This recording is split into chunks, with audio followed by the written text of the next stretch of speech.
and welcome to a special, super special edition of The Right Idea, where we discuss the people, policy, and politics that drive Texas.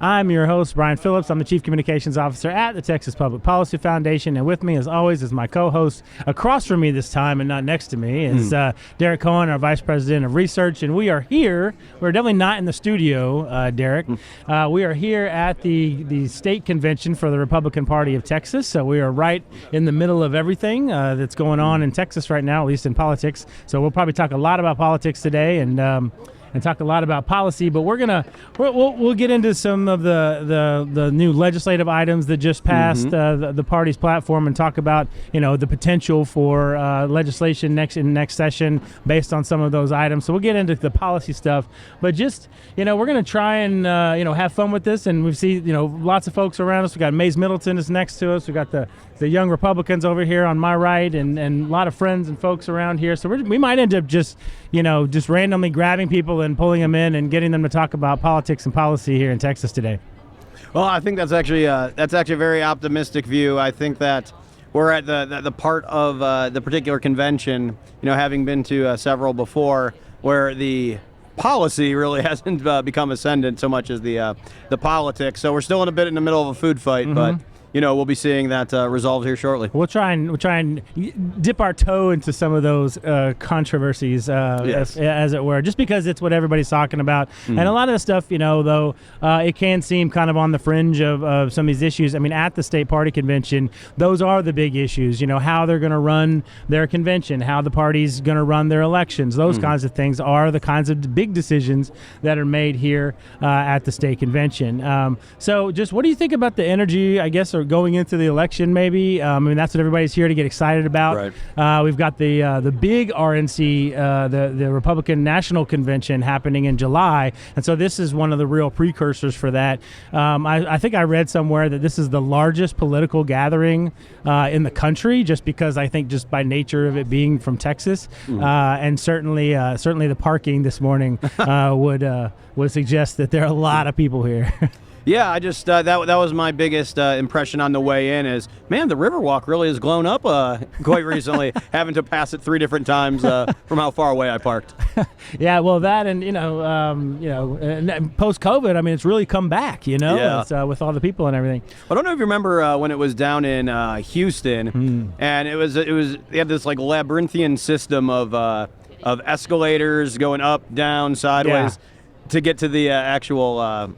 As convention centers go, I mean, and this is including, Dallas and Austin and others, it really is accessible here. It's very straightforward. This is my second convention coming to convention in San Antonio, and it really is very accessible. I mean, you don't have to do a lot of escalatoring or elevatoring up and down. You can just walk right in and get in, and it's super easy and super convenient. And so, anyway, it's early in the convention, but some things have already taken place, and I kind of want to jump into some of the stuff, especially the stuff that that are near and dear to our heart, Derek. And kudos to Brad Johnson. We're going to have Brad Johnson of the Texan News on in a little bit later segment. So we're just basically going to devote two segments to Brad. I'm fine with it. So his reporting has obviously been very good. He's here. They're actually a couple booths away from us, so good friends of ours over there at the Texan. But he's been reporting on this, and he has a great article that we're kind of jumping on or using as a jumping off point. That's kind of a primer for what the big issues are here. And then he's got a piece on the legislative priorities that were certainly the ones that were last year, but I think just this morning or just late yesterday, they've been approved by the committee. So the legislative priorities. So Derek, as our resident legislative expert and Vice President of Research, I want to walk through some of those with the folks so we can talk about kind of, these are the big issues that conservatives are prioritizing, but also, some of them are things that we've been working on for a long time. Some of them are things that we've been already made tremendous progress on. So maybe even though it's part of the platform, the question is, well, what more can we do? And the first one, of course, is the most important issue in Texas is, of course, border security, border enforcement. And so we obviously have the controversies with SB 4 and then some of the other legislation. But what do you see as the future of border security legislation next year and more things that can be done? Well, I mean, again, Brian, we've talked about this, I don't know how many number of times when I've both, praised the legislature and the governor for, basically covering as much waterfront as you can. In a metaphor here, not on the river. But that too. Yes, exactly. But covering as much waterfront as they can and not really having many arrows left in the quiver on the policy side. I think that absent, again, like I've said before, perhaps a change in administration federally, or at the very least a change in incentives federally, I see this continuing, and I don't see the problem necessarily abating. Mm-hmm. One thing that I think is an Article 3 solution as opposed to an Article 1 or 2 is that, one of these times Arizona or whatever, the predicate case that revives the Arizona v. U.S. Discussion at the Supreme Court, that might go up. Yeah. And it might actually allow people to, again, I don't know if you remember back when this was good, the show me your papers stuff. Sure, yeah. Yeah, which is kind of a short-sighted way of putting it, and that's kind of what's causing some of the controversy with SB4.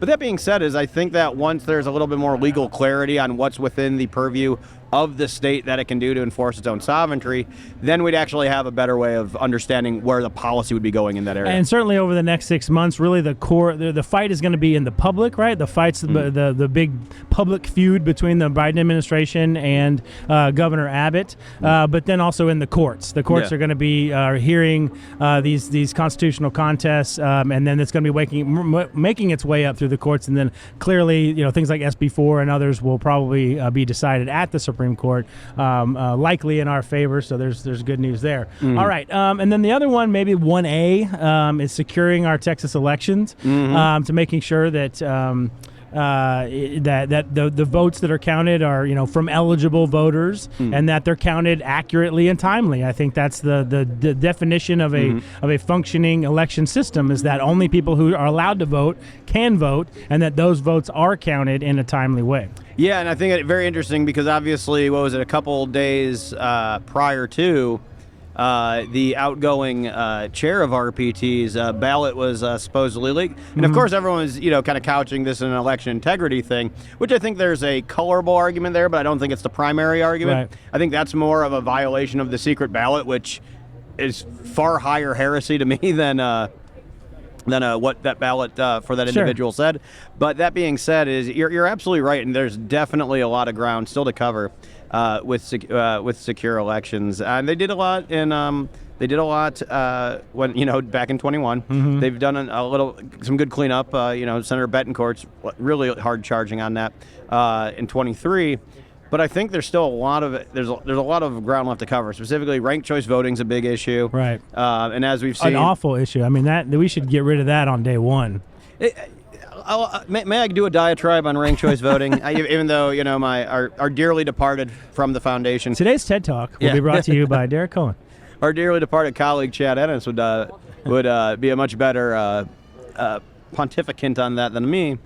But ranked choice voting, it's offered up, and there's curb legitimacy to the idea that you would just see it and you go, we have so many ills in our political system, the body politic, that this offers like a salve, a panacea for that. And it's like, people will be nicer in the primaries, or people will be nicer in the election. There'll be less food fights, stuff like that.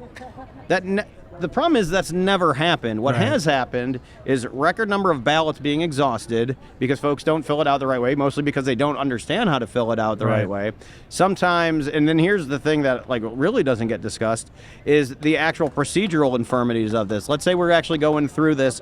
We're going through this and we're counting down ballots, when we're on the 6th ballot, and then something comes up where, by mandatory recount standards, the 3rd ballot has to go. What do you do at that point? Right, exactly. What do you do? And there's not been a system engineered that actually accounts for a ranked choice voting system that fits within Texas's law. Right, exactly. I mean, and I just think from a principled standpoint, if I want to vote for somebody and I want my vote to count for that person for that election, there can't be a system which then determines, well, no, actually, the vote that's going to count for you is somebody that you voted for 3rd or 4th down the line. Right. I just don't think, just from a principled standpoint, I wanted to vote for this person for this election, and if you want me to vote for someone else, say in a runoff or something, if this guy doesn't get through, then you need to have another election. You can't use the same election and say, no, we're only going to count your 3rd or 4th because you voted the wrong way. So, but I agree. Honestly, I talked to Chad right after because we were thinking about, some election integrity things for 2023, and there wasn't really a whole lot to do there at first, but now sort of, eyes have been opened, and I think we still need to get to, I think one of the big elephants in the room that's like hard to touch for some people, maybe a third rail is non-citizen voting. Well, that's what I was going to say is auditing the ballot or auditing the voter rolls, right? And finding out, who is on the voter rolls, who is voting that's either not a citizen or no longer in the state, or there's got to be some process for auditing that at a regular interval, because all of these people that are not voting in Texas or not even allowed to vote in Texas, that causes these loopholes or these vulnerabilities, not loopholes, but these vulnerabilities where people can exploit those things and have extra votes count that shouldn't count. Yeah, and Texas, like I said, I will defend this to the hilt that Texas is definitely leaps and bounds more secure than other states, but to take that as proof positive that there's nothing left to be done would be very foolish. Yep. All right. Well, I don't want to go too long on this segment, and we're gonna be closing segments and coming back and forth because we're gonna be going and getting guests and things like that, and so this will be a little less orthodox or kind of unorthodox version of our podcast today. Wanted to run through just property taxes on there, so elimination of the M&O property tax. So we've talked about that with TPP. That was the quote TPPF plan according to the governor last year. So it's still our plan, to my knowledge.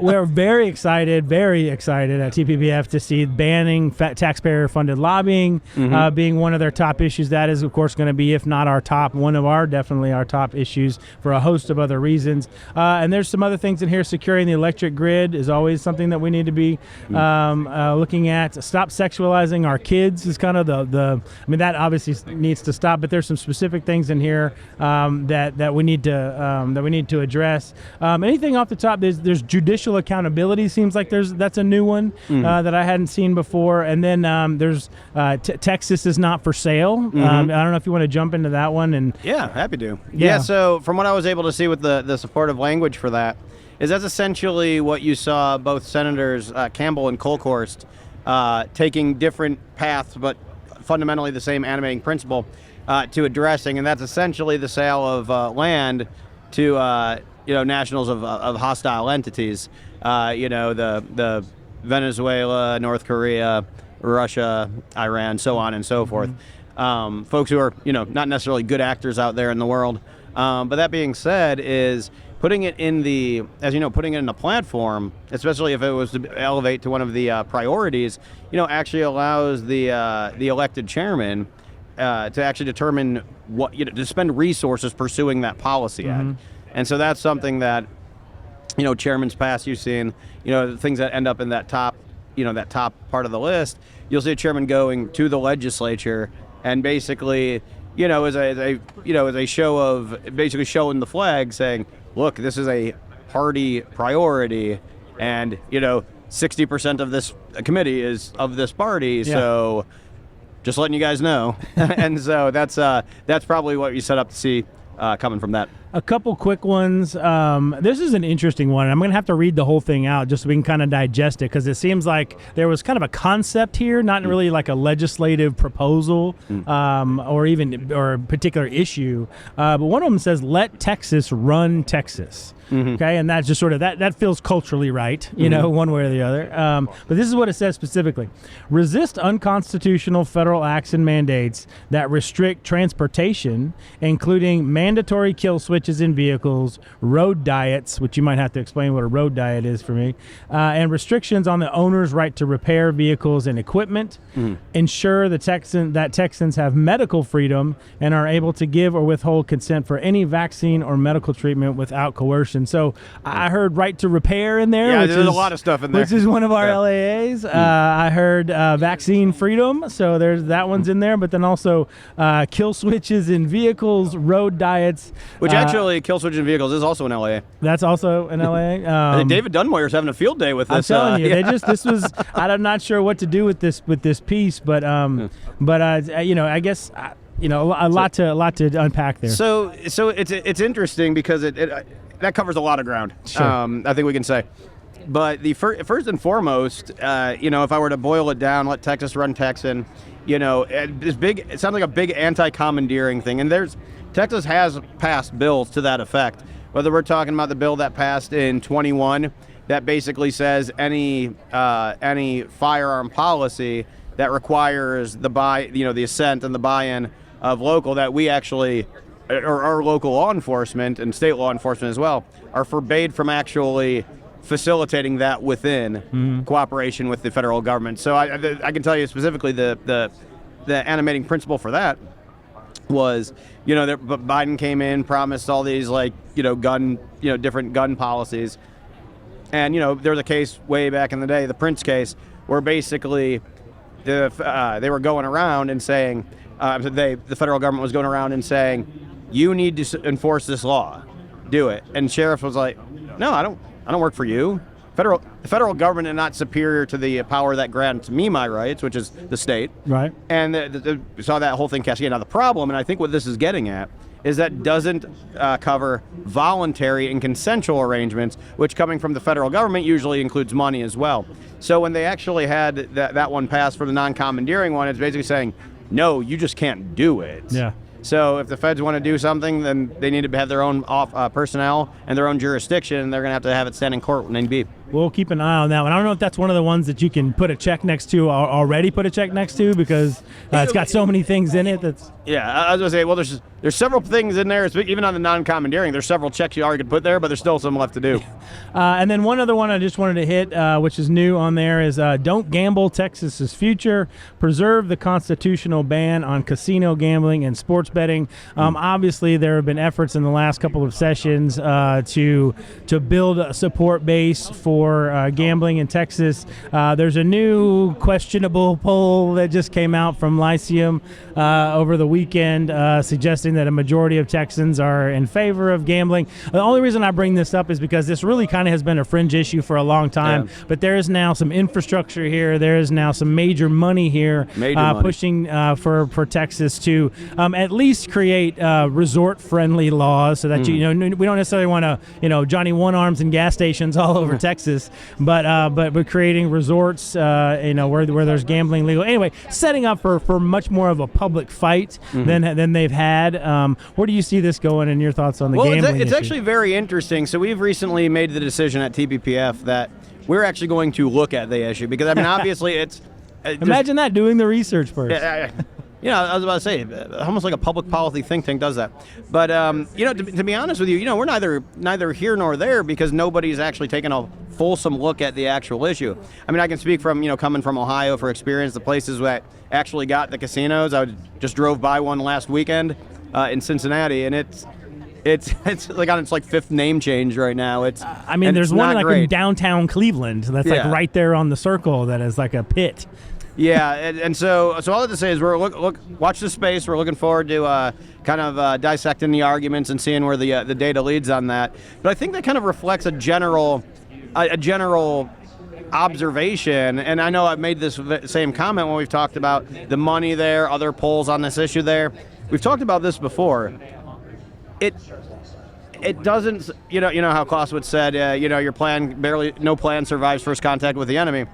No analysis of what is being promised, I think, with these particular items of legislation survives first contact with anybody who goes, well, what about step 2? And that being, they say, make Dallas like a resort destination. I'm like, that's plausible. It's plausible.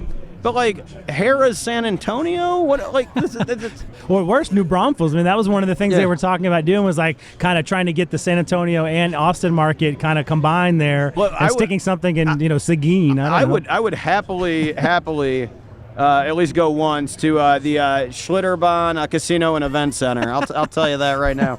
But that being said, I'm looking forward to DJ Aoki's Sunday Paradise City party down in Seguin this year. Yeah. Say, who's spinning in shirts, man? But anyway, you basically have that issue that I've never seen come to pass with all these places that have legalized casino gambling, and they also say, well, we haven't experienced the parade of horribles as well. Yeah.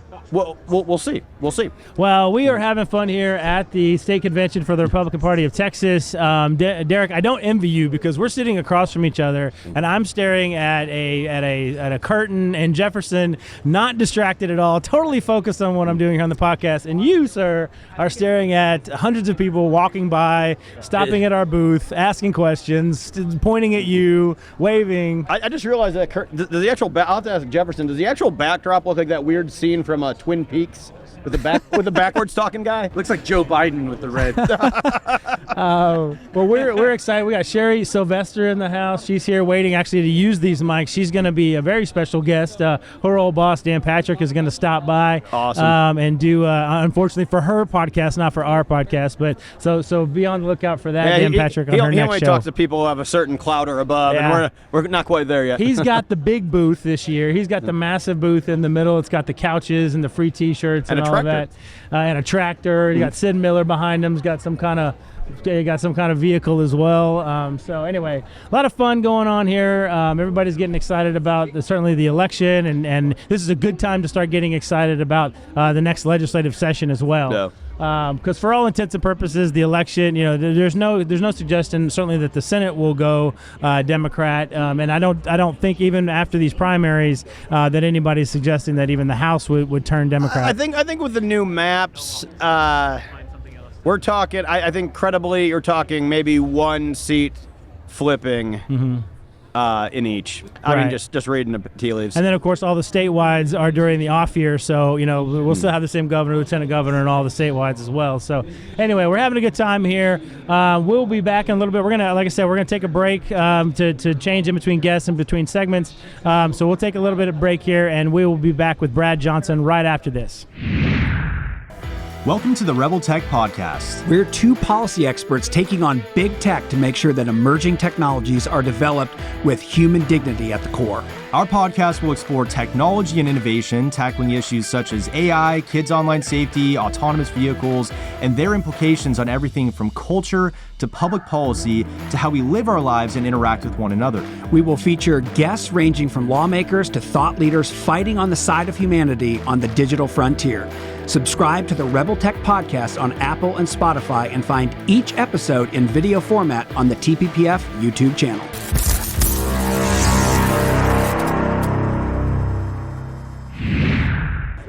Hello and welcome back to The Right Idea, and you will notice that I am no longer in the position that I was in just a minute ago, and that's because we have a very, very special guest. Senator Mays Middleton is now here with us. Thank you, Senator, for joining The Right Idea. On today. Well, this is great. There's so many issues to talk about. I know we only have a little bit of time, but I want to get right into it. Just number one, first of all, you guys have a booth right down here, right next to us. It's fantastic. There's people lined up outside to talk to you and shake your hand and talk about the issues. What are you hearing on the ground, especially at a place like this that's full of activists and full of people who pay attention to all these issues? What's like the number 1, 2, 3 issues you hear from people? Look, we're all worried about our country. I mean, we're seeing what's happening at the border. I mean, Joe Biden has created an open border disaster, literally. I mean, about 16 million have come over since he's been in the White House in the past 3 years. And that is the number one issue that I hear about over and over, because you can't have a nation without a border. And border security is national security, period. And our banner over here also, we got a picture with Riley Gaines. I was the author of the Save Women's Sports Act, which kicks men out of women's college sports. And obviously that's part of that Title IX fight where Joe Biden is trying to take away fairness and opportunity from girls and women. That's right. Ironically, he says that he's for that, but he's the one that's fighting to get rid of Title IX. Two huge issues. On the border, just real quick, we talked about it at the top in the first segment that, between now and maybe the session, there's going to be a lot going on in the courts in terms of fighting over the legislation that you already passed in SB 4 and all of that. What do you think is the next step legislatively? Let's say that all that pans out. Of course, it's going to take time for it to go to the Supreme Court, but let's say all that pans out. Do you think that there's like a natural next step for the legislature to take to even continue to strengthen our border? Well, there's definitely a next step, and it's called voting for Donald Trump this November and making sure he's back in the White House. That will solve almost all of this. I mean, we've got to make sure that we get him reelected because, as we saw in his last few months in office, border crossings were the lowest they've ever been. We also have to finish the wall. The wall works. I've seen it work. Down in Shelby Park, actually, I was down there on an airboat, and I saw the containers stacked with the razor wire on them, and the crossings were down from about 30,000 people to 5 people that month through Shelby. So it works. That's why we have to finish Trump's wall. So that's going to be part of it. We have to continue our border security operations that we began this last session. We put $6.3 billion in border security. We also have to make sure that we're enforcing our new anti-illegal immigration law, SB 4, which is sort of modeled after the federal ICE detainer, probable cause, and they enter a return to your country of origin order. If you come back over, it's a very harsh penalty and felony. So I'd like to turn the lens a little more internally to the nation of Texas rather than the United States at the moment. You've been an absolute steadfast leader on 2 issues on several issues, but two that I cannot think of more readily than school choice and taxpayer-funded lobbying. Obviously, very supportive. We're only of an hour-long show, Derek. We could get really. I don't think we have him that long either. But I would like you just to kind of cover, because I know that you mentioned it from the stage. Taxpayer-funded lobbying. What's the 30,000-foot snapshot, and how's it looking coming up in the 89th? So it's basically your own tax dollars being used to lobby against you. So taxpayer-funded lobbyists, they lobbied against border security. HB 4, which was SB 4 that we just talked about, they lobbied against election integrity. They lobbied against citizenship verification of our voter rolls. Well, what does that tell you when you're against border security and citizenship verification of voter rolls? Now, to clarify, when you say they, you mean the cities. The taxpayer-funded lobbyists. So these are the associations representing local government. And about 70-ish million a year is spent on Austin lobbyists by local government, which is funded by your tax dollars, your local tax dollars. And they're being diverted to the pockets of Austin lobbyists. And they even lobbied for boys going to girls' restrooms. So the Texas Association of School Boards, for example, lobbied against the bill that would have stopped boys from going to girls' restrooms, showers, and locker rooms. And that is the heart of Joe Biden's Title IX agenda. So we had a chance to stop it, and the taxpayer-funded lobbyists helped kill that bill with your tax dollars. And here's the biggest problem with it, is look, if you don't like Bud Light, you don't have to buy Bud Light, right? If you don't like Target, you don't have to go shop at Target. But if you don't like what your city, county, or school district are lobbying on, quit paying your taxes, and someone shows up with a badge and a gun and they take your property. That's right. This is forced speech. Yeah. Period, the end. Absolutely. And you connect those things, which I think is really important for our audience to hear, is that, yes, $70 million is a lot of money, and we shouldn't spend a single dime of that on Austin lobbyists, right? But $70 million is really a drop in the bucket compared to what that actually buys, right? We've talked. I mean, these people have a lock on $92 billion worth of education funding. I mean, these are the people that ultimately can influence how all of that money is spent, or the rules around that. I mean, we get into school choice. I mean, as you mentioned, that's one of the top issues for Texas and for you. That's one of the major issues where a vast majority of Texans, including all demographics, Democrats and independents, all support school choice, but it's not happening because of the money that's being spent on taxpayer-funded lobbies. And without that, now you've got this stranglehold on tens of billions of dollars that is not being used the right way and is not improving our schools. And it's actually that issue on school choice is what first really drew my attention to how bad taxpayer-funded lobbying was. In 2017, the school choice bill was in the Senate Education Committee, and I would hear from moms and dads that had taken time off work. They'd sacrificed to be there that day. They weren't paid because they wanted a chance. They wanted money to follow their child, where they had a choice of which type of school their child went to. But then right after they testified, there'd be a taxpayer-funded lobbyist paid for with their own tax dollars to testify against them and say, stop the school choice bill. That's right. It is egregious that parents' own tax dollars are being used to lobby against them. So that is one of the main reasons why it has been so hard to pass school choice, is because your school tax dollars are being used to lobby against it. Now, we don't necessarily get into the elections and that level of politics necessarily here at TPPF, but it is true that, in a week from now, these runoffs will be done, and the legislature, particularly in the House, will be set. We will know pretty much what the prospects for school choice look like next session. What is your evaluation of what's going to happen next week, and then what that looks like for school choice in the next session? So the representatives in the House, the liberal Republicans in the House that were against school choice, are the same ones against the ban on taxpayer-funded lobbying. So after this runoff, we're going to have the votes to pass school choice. That means we also will have the votes to pass the ban on taxpayer-funded lobbying, because they're one and the same. And really, taxpayer-funded lobbying is like a gatekeeper, right? It is the reason, or one of the reasons, why it is so difficult to pass conservative legislation in the Texas House, because we're literally funding the opposition. But as soon as we have the votes for school choice, we're going to have the votes for the ban on taxpayer-funded lobbying. Wanted to get you obviously represent areas of Houston, so we probably should have started with this, but there was there were some serious weather issues there in the last few in the last week or so. Everything okay down in your district, and how are you handling that? I'm south of town, so most of the damage was north of town. Okay. I represent Harris, Galveston, Brazoria counties, and there was some damage. We had some damage like in the LaPorte and Baytown area. Baytown was without power for a while, but overall we fared a lot better than other areas of the state. So we were lucky and that very blessed that no one got hurt or killed.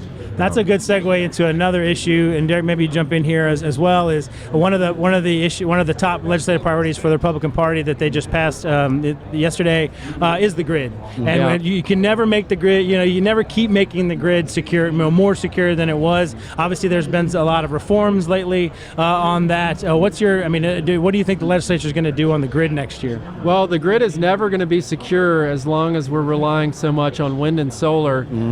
This is not rainbows and fairies that are powering our grid. Like, it's thermal dispatchable generation. Energy density matters. And the Green New Deal is not a deal at all. It's a scam on the American taxpayers. And that's why Texas needs to take a strong stand and say, look, we're not going to shut down wind, we're not going to shut down solar, but we want the lights to work all of the time, not some of the time. And that's the problem with renewables, is they only work some of the time. So we have to make sure that dispatchable power is available. Now, we did do a lot this session in the Texas Senate. Proposition 7, that's 10,000 megawatts, which is 8 million homes worth of natural gas-fired power generation. So we stood up in a big way. We also did grid firming requirements, which means when you don't show up with the power, you either have to guarantee the backup power with dispatchable natural gas-fired power generations or pay a penalty. Now, I want that to go a whole nother step forward, because that firming requirement was a moving forward basis. I wanted to be a backward-looking basis too, right? Because we are terribly overburdened with what happened with wind and solar. And like last summer, for example, we have nearly 40,000 megawatts of installed wind capacity. Only 4,000 was generating. Right. That's not a very good return on our taxpayer dollar like that. And you paid for it. We hit the cap over and over at $5,000 per megawatt hour. Consumers paid an extra $3 billion on their power bill. $3 billion. $3 billion because of wind's failure last summer. Tired of it. Yeah. Is there? So let me ask you on that point. Is there any sort of intervention that we can put in at the state level that kind of realigns or basically redraws the incentives that have gotten so out of hand with wind and solar that maybe, I don't know, I know Representative Patterson has talked about, a clawback for tax subsidies, things like that. In your portfolio, is there anything that we can do to kind of, again, right-size the incentives on this? Right, so we need to require that a certain percentage of generation be dispatchable. Phil King had that bill. It passed the Senate. It did not pass the House, and required every generator have 50% of their capacity is dispatchable immediately. That will go a long way with that. The other thing that we need to do is we need to cancel out this federal tax subsidy. So there's a production tax credit and an income tax credit for solar, and what that has done is it has distorted the market with the free government money, the free candy, essentially. They've taken it, and it's distorted the market, and it's under-incentivized and disincentivized building what actually works, which is dispatchable power, whether it's coal, natural gas, nuclear. So we need to make sure that that is essentially negated, and you can do that through a firming requirement. So the federal government increases the production tax credit. we should track that in our affirming requirement where, look, we're leveling the playing field. You're getting the same deal as everyone else. If you're getting a handout from the federal government, we're going to account for that. Yeah. And if I can yes and to the senator, I mean, it's essentially what we're seeing in California. You know, we see intermittent periods of brownouts, but they generally are keeping their capacity where it needs to be. The canary in the coal mine is what the energy rates are going on in California right now, and they are absolutely I think Brent was telling me the other day, Brent Bennett, our policy director of Life Powered, was telling me it's well over 50% higher than what it is in Texas, and that is because of the instability that lack of affirming requirement has. That's right. It's never a good thing to hear.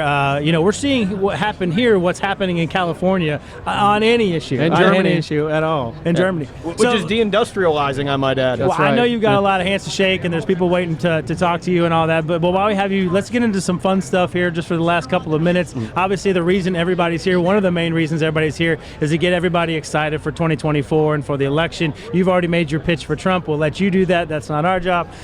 But just wanted to get, with everything that's going on with Trump and the court case and what we're seeing on the news every single day, we've now got at least one or two debates on the books coming up. You've got the RNC convention in Milwaukee in July. There's going to be a lot of these moments that are really going to capture people's attention. It's pretty wild what's going on in our politics today. Do you think the country's ready for whatever happens in this election? And do you have a hot take on how you think it's all going to turn out? Well, there's only one person running that loves America. The guy in the White House now, every decision he makes hurts America. So you got to assume he hates this country, right, with what he's doing to America right now. We don't care about an open border, then what's the point, right? Donald Trump's election is critical to saving not just Texas as our president, but this whole country. And we need to make sure that he gets back in the White House with the November election going into January, because we have a lot to fix. I got to tell you, I'm shocked at the amount of damage that Biden has done to this nation in the last 3 years. I never thought that amount of damage could be done by a president ever. It's really, truly incredible. You're looking at the Title IX rules. Someone could be held liable for using the wrong pronoun for a kindergartner under his Title IX rules. Those are the ridiculous, hurtful policies that they're trying to force onto Texas. But look, I do believe it is up to Texas to lead us out of this mess, because it's called the 10th Amendment. It's called states' rights. And the federal government is a creation of the states and not the other way around. So Texas needs to continue to lead the charge and stop asking the federal government's permission to do what we need to do to protect our state. And not just that, protect and defend our rights, life and liberty and property that's in our Constitution. And the border is a great example of that. It's in both our state and federal Constitution, where we have a right to repel an invasion. And that's exactly what we're doing. Now in Texas, new polls show that the former President Trump has a double-digit lead in Texas. So it's probably not in question what's going to happen here in Texas. Are you making plans to get outside of Texas and do any kind of campaigning for the? I'm going to help him anywhere he needs help, because I'm all in. Look, I'm worried about our future. I've got 4 little kids. Macy and I do. We're blessed with 4 little ones, and I'm worried about their future, really for the first time ever. This is our country that's at risk, literally. Their future is at risk for every child, for every future child, for all of our grandchildren. It could all go away, because as you're seeing, they're using the judicial system to target Donald Trump. They're using government to go after him because he's conservative and because he loves his country. Yeah. Period, the end. Last question. I'm going to take the border off the table, because that's obviously going to be the number one issue, I think, going in. But let's say that the former president does win, that Trump does win. What, if you could choose, wave a magic wand on day one or first 100 days, what would you like to see happen? What would you see the most immediate change happen on day one? Well, the first thing that's got to happen is the border, number one. Yeah. That's got to be the very first thing. And hopefully there's about close to maybe 500 executive orders repealing every bad, woke, He's gonna liberal, get a cramp in his hand socialist, communist policy and executive order and administrative law that we've seen come out the door of the White House in the last 3 years. There's a lot of damage to undo, and fortunately, Joe Biden was not able to convince Congress to do most of that, so we can repeal those executive orders with other executive orders. No. Derek, any final thoughts for the senator? No, sir. Just really appreciate your service. Awesome. Thank y'all. Thank y'all for having me on today. Senator Mays Middleton, Yeah. thank you so much. It's a real privilege. Appreciate you. And after we get done talking to people, we'll send everybody your way to make sure that they stop by your booth right down there. Senator Mays Middleton, thanks so much for joining us. Thank y'all for having me on today. And as we said, we'll be back with a couple other segments. We'll have Brad Johnson coming up from the Texan just right after this. We'll talk to you in a sec, right after this. The Hard Country is a rough Spanish translation for the Trans-Pecos region known as the Despoblado. I'm Joshua Trevino with the Texas Public Policy Foundation, joined by my colleague, Melissa Ford Maldonado. On the Hard Country podcast, we discuss present-day Mexican-American relations with a nod to the two countries' rich histories. We cover everything from Mexican politics to the border to the cartels and more. Tap our logo to subscribe wherever you watch or listen to podcasts.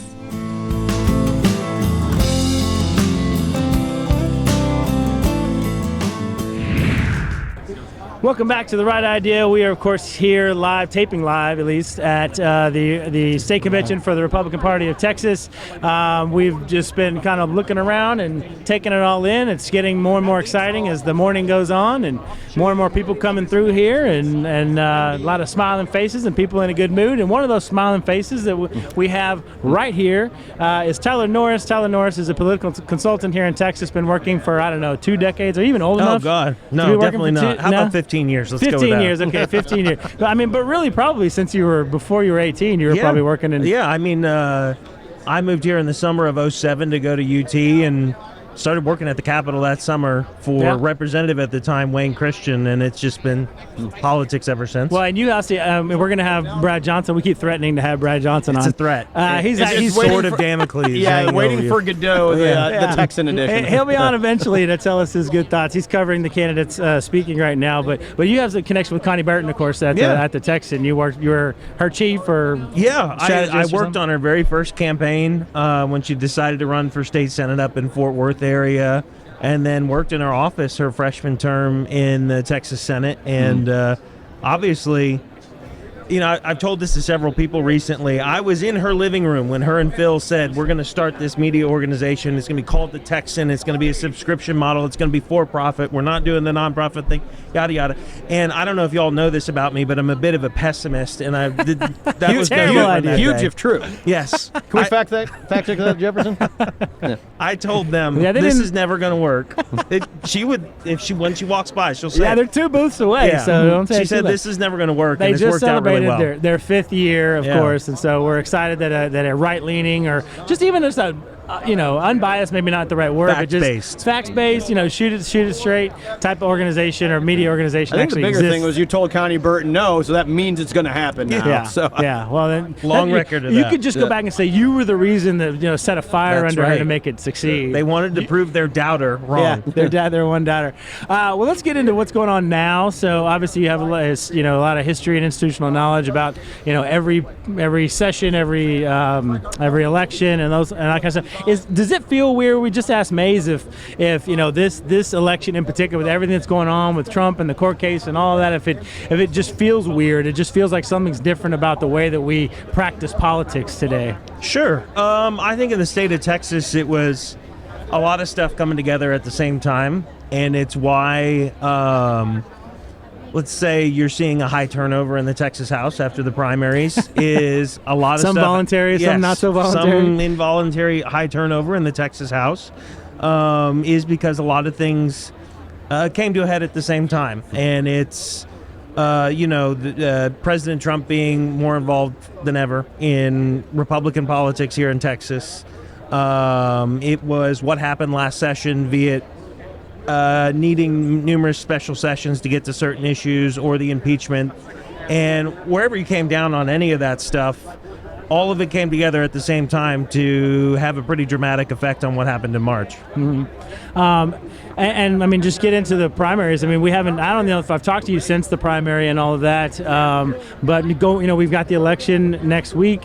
Your thoughts on, because you still get a shot, right? Like just because you got into a runoff and you're an incumbent doesn't necessarily mean it's over for you. You still get a shot to go out and make your case, and it's you versus one other guy or gal this time instead of a field of folks. So things change from the primary to the runoff. Yeah. How have you evaluated that, and what do you think is going to happen next week? This is about the most dedicated group of Republicans you can get at any one time because They not only drove to San Antonio, paid for hotels, paid to register for this and all that stuff, but the people who vote in runoff elections in Texas are a pretty self-selecting group of people, too. It's only the most dedicated. It's hot. They might be on vacation. Is it Memorial Day is this weekend, right. so they're coming off of vacation. Yeah. And so it's a smaller group than even the primary vote most times. And they're the most dedicated voters out there. And they tend to be more conservative. So when you ask me what's going to happen in the runoffs, from an academic standpoint, I think you're going to see a lot of the same that we saw in round one, is some incumbents struggling, and whoever grabs the mantle as the more conservative option has an advantage. Well, let me ask you, kind of doubling down on that question and capitalizing on your experience. You've been here 15 years, we'll say. So with that, one of the big things that I pay attention to in politics is how coalitions naturally shift and naturally change. What have you seen over those 15 years? I mean, we're here at RPT, so we'll just say just in the Republican coalition. How have you seen the composition of the Republican coalition within Texas change over that time period? Yeah, just what we believe and what we prioritize has changed in large part to the 2016 election. I obviously worked on a campaign in 2016 that lost to President Trump. And we came in second. We did came in second. It was a You're long... talking about Hillary Clinton, just so you know. It was a long trip to the bottom of the mountain, but yes, we did come second. And what people care about and how they view things like trade, and what does free trade mean? We used to talk about that a whole lot. We talk about it less now. So what their priorities are, and how they feel about the direction of the country. But here in Texas, the makeup of who comes to these things and who votes, we still don't know what's going to happen in a general election in South Texas. Mm-hmm. It seems to be shifting right, maybe more rapidly than anyone even knows. And now you have, a congressman who's got further legal troubles, as we found out a couple of weeks ago. Mm-hmm. I don't know how any of those races are going to shake out, but you can expect them to head in the Republican direction. So that's actually a really good point, though, because you mentioned you've observed the actual shift. You've observed the kind of the exponential gaining of speed with that shift is taking place. What would you attribute that to, though, specifically, because last I heard, especially around 2016, that Donald Trump hates all minorities and is not really good at growing the base. But it almost seems that even if, put that to the side, it seems that it's growing. Yeah. Cultural shift that people know that authority figures, be it the media or other or politicians, aren't always telling them the truth. And that that has its good things, is people have stopped caring about certain things that they're told by the media about how this party's racist, or this party, they can't possibly identify with you, or their priorities are messed up. People tend not to believe that, and that's a good thing. Lack of any sort of respect for authority figures and who's the keeper of the truth. I don't know where we end up as a society on that one, but overall, not believing the media or the media narrative has been a good thing for the Republican Party. We've certainly grown. I mean, I came to my first one of these probably in 2008. It does look quite a bit different than it did then. Quite a much more varied mix of people. I'll be honest. As I go around and look at the booths, I don't know how to say this without it sounding critical. I don't mean it to be critical, but I really do feel like the booths and the issues and the things that people are pitching to the base feel more substantive. Like there's some fringy stuff here. I mean, in any party, in any group of anybody. I will never forget the time I went to CPAC and got pitched on voluntary internet taxes, and that's and there's a whole and those people paid thousands of dollars to get probably they're only thousands of dollars. Yes. To get that booth, but it really doesn't feel like we have as much of that element in this building as maybe in conventions past, and I feel like that's a really good thing that at least in Texas here, we do tend to focus on the really substantive issues, and so that gets into my question, which is, we're think tankers, so we like to think that voters really care about the issues, and it's about the arguments and the persuasion and all of that kind of stuff. So let's just indulge me for a second that's at least somewhat true. Sure. whether it's the primary or maybe even going into the general, where you had, just a huge contrast in a lot of the big debates last year on immigration or gender modification of minors or, inappropriate materials in schools. I mean, you just had these big, crazy issues where, one side's, completely opposite from the other. So this huge contrast. What would you tell, somebody going into and I know it's going to vary based on where they're running, but just in general, what would what issues would you want, to see the conservative side of that race taking on and promoting, as a good issues to talk about in Texas? Wherever you are running, talk about immigration. If you're running for office in Canada, talk about illegal immigration on the U.S. southern border. It's gonna help you out. You're talking into the camera. He must be in trouble going face the camera like that. That's right. Yeah. Absolutely. Wherever you are, talk about that issue, because obviously the visuals that anyone would see on the news, whether you're watching CNN or Fox or something else, you're gonna see thousands of people pouring over the border, or where they broke down where we had a barrier. This happened, I don't know, a couple weeks ago. Yeah. Or seeing people, take the Pacific route, if you will, and coming over in a boat and landing on a California beach and scattering to the wind. People understand that. And the vast majority of people, Republican, Independent, and a lot of Democrats know how they feel about it. And it's way far away from where the Democrat Party is right now. Any other issues, maybe subtext, like, I don't know. I mean, the school choice, obviously, in the primary was a big one. I don't know if that's going to make it, bubble up to the top for a general. Yeah. I'm a little astonished that some of the more cultural or social conservative issues aren't making more of an appearance in places like South Texas and the Valley, because, the left is just wacko on this stuff. I mean, they're talking about gender modification of children. They're talking about abortion up until the moment of a baby being born. I mean, there's just a lot of issues on that side. The drag shows, the pornography in libraries, for crying out loud. Like, it just seems like you could go into an area where there might be, more registered or more Democrats than others, but a good social conservative base, and you could really make a case for that. It all works. And you talk about things having a strange timing and all coming together to create, for better or worse, a big change in Texas politics and school choice, which I'm a huge supporter of. I think everyone here is. But the COVID pandemic and kids being kept out of school or having to wear masks in school, the timing on that, obviously the whole thing was a terrible couple of years, but the timing on that woke so many parents up to, wait, why don't I have more of a say about what's going on with my kids? And they're reading what? And they have to wear a mask, and we can't go to school for a week because somebody might get sick. But if you go to school, we're going to have a drag queen there singing. It all came together at the right time, and a lot of people have found themselves on the wrong end of that electorally. And to say nothing of the fact that they can't even read the porn in the libraries with the way these schools are underachieving.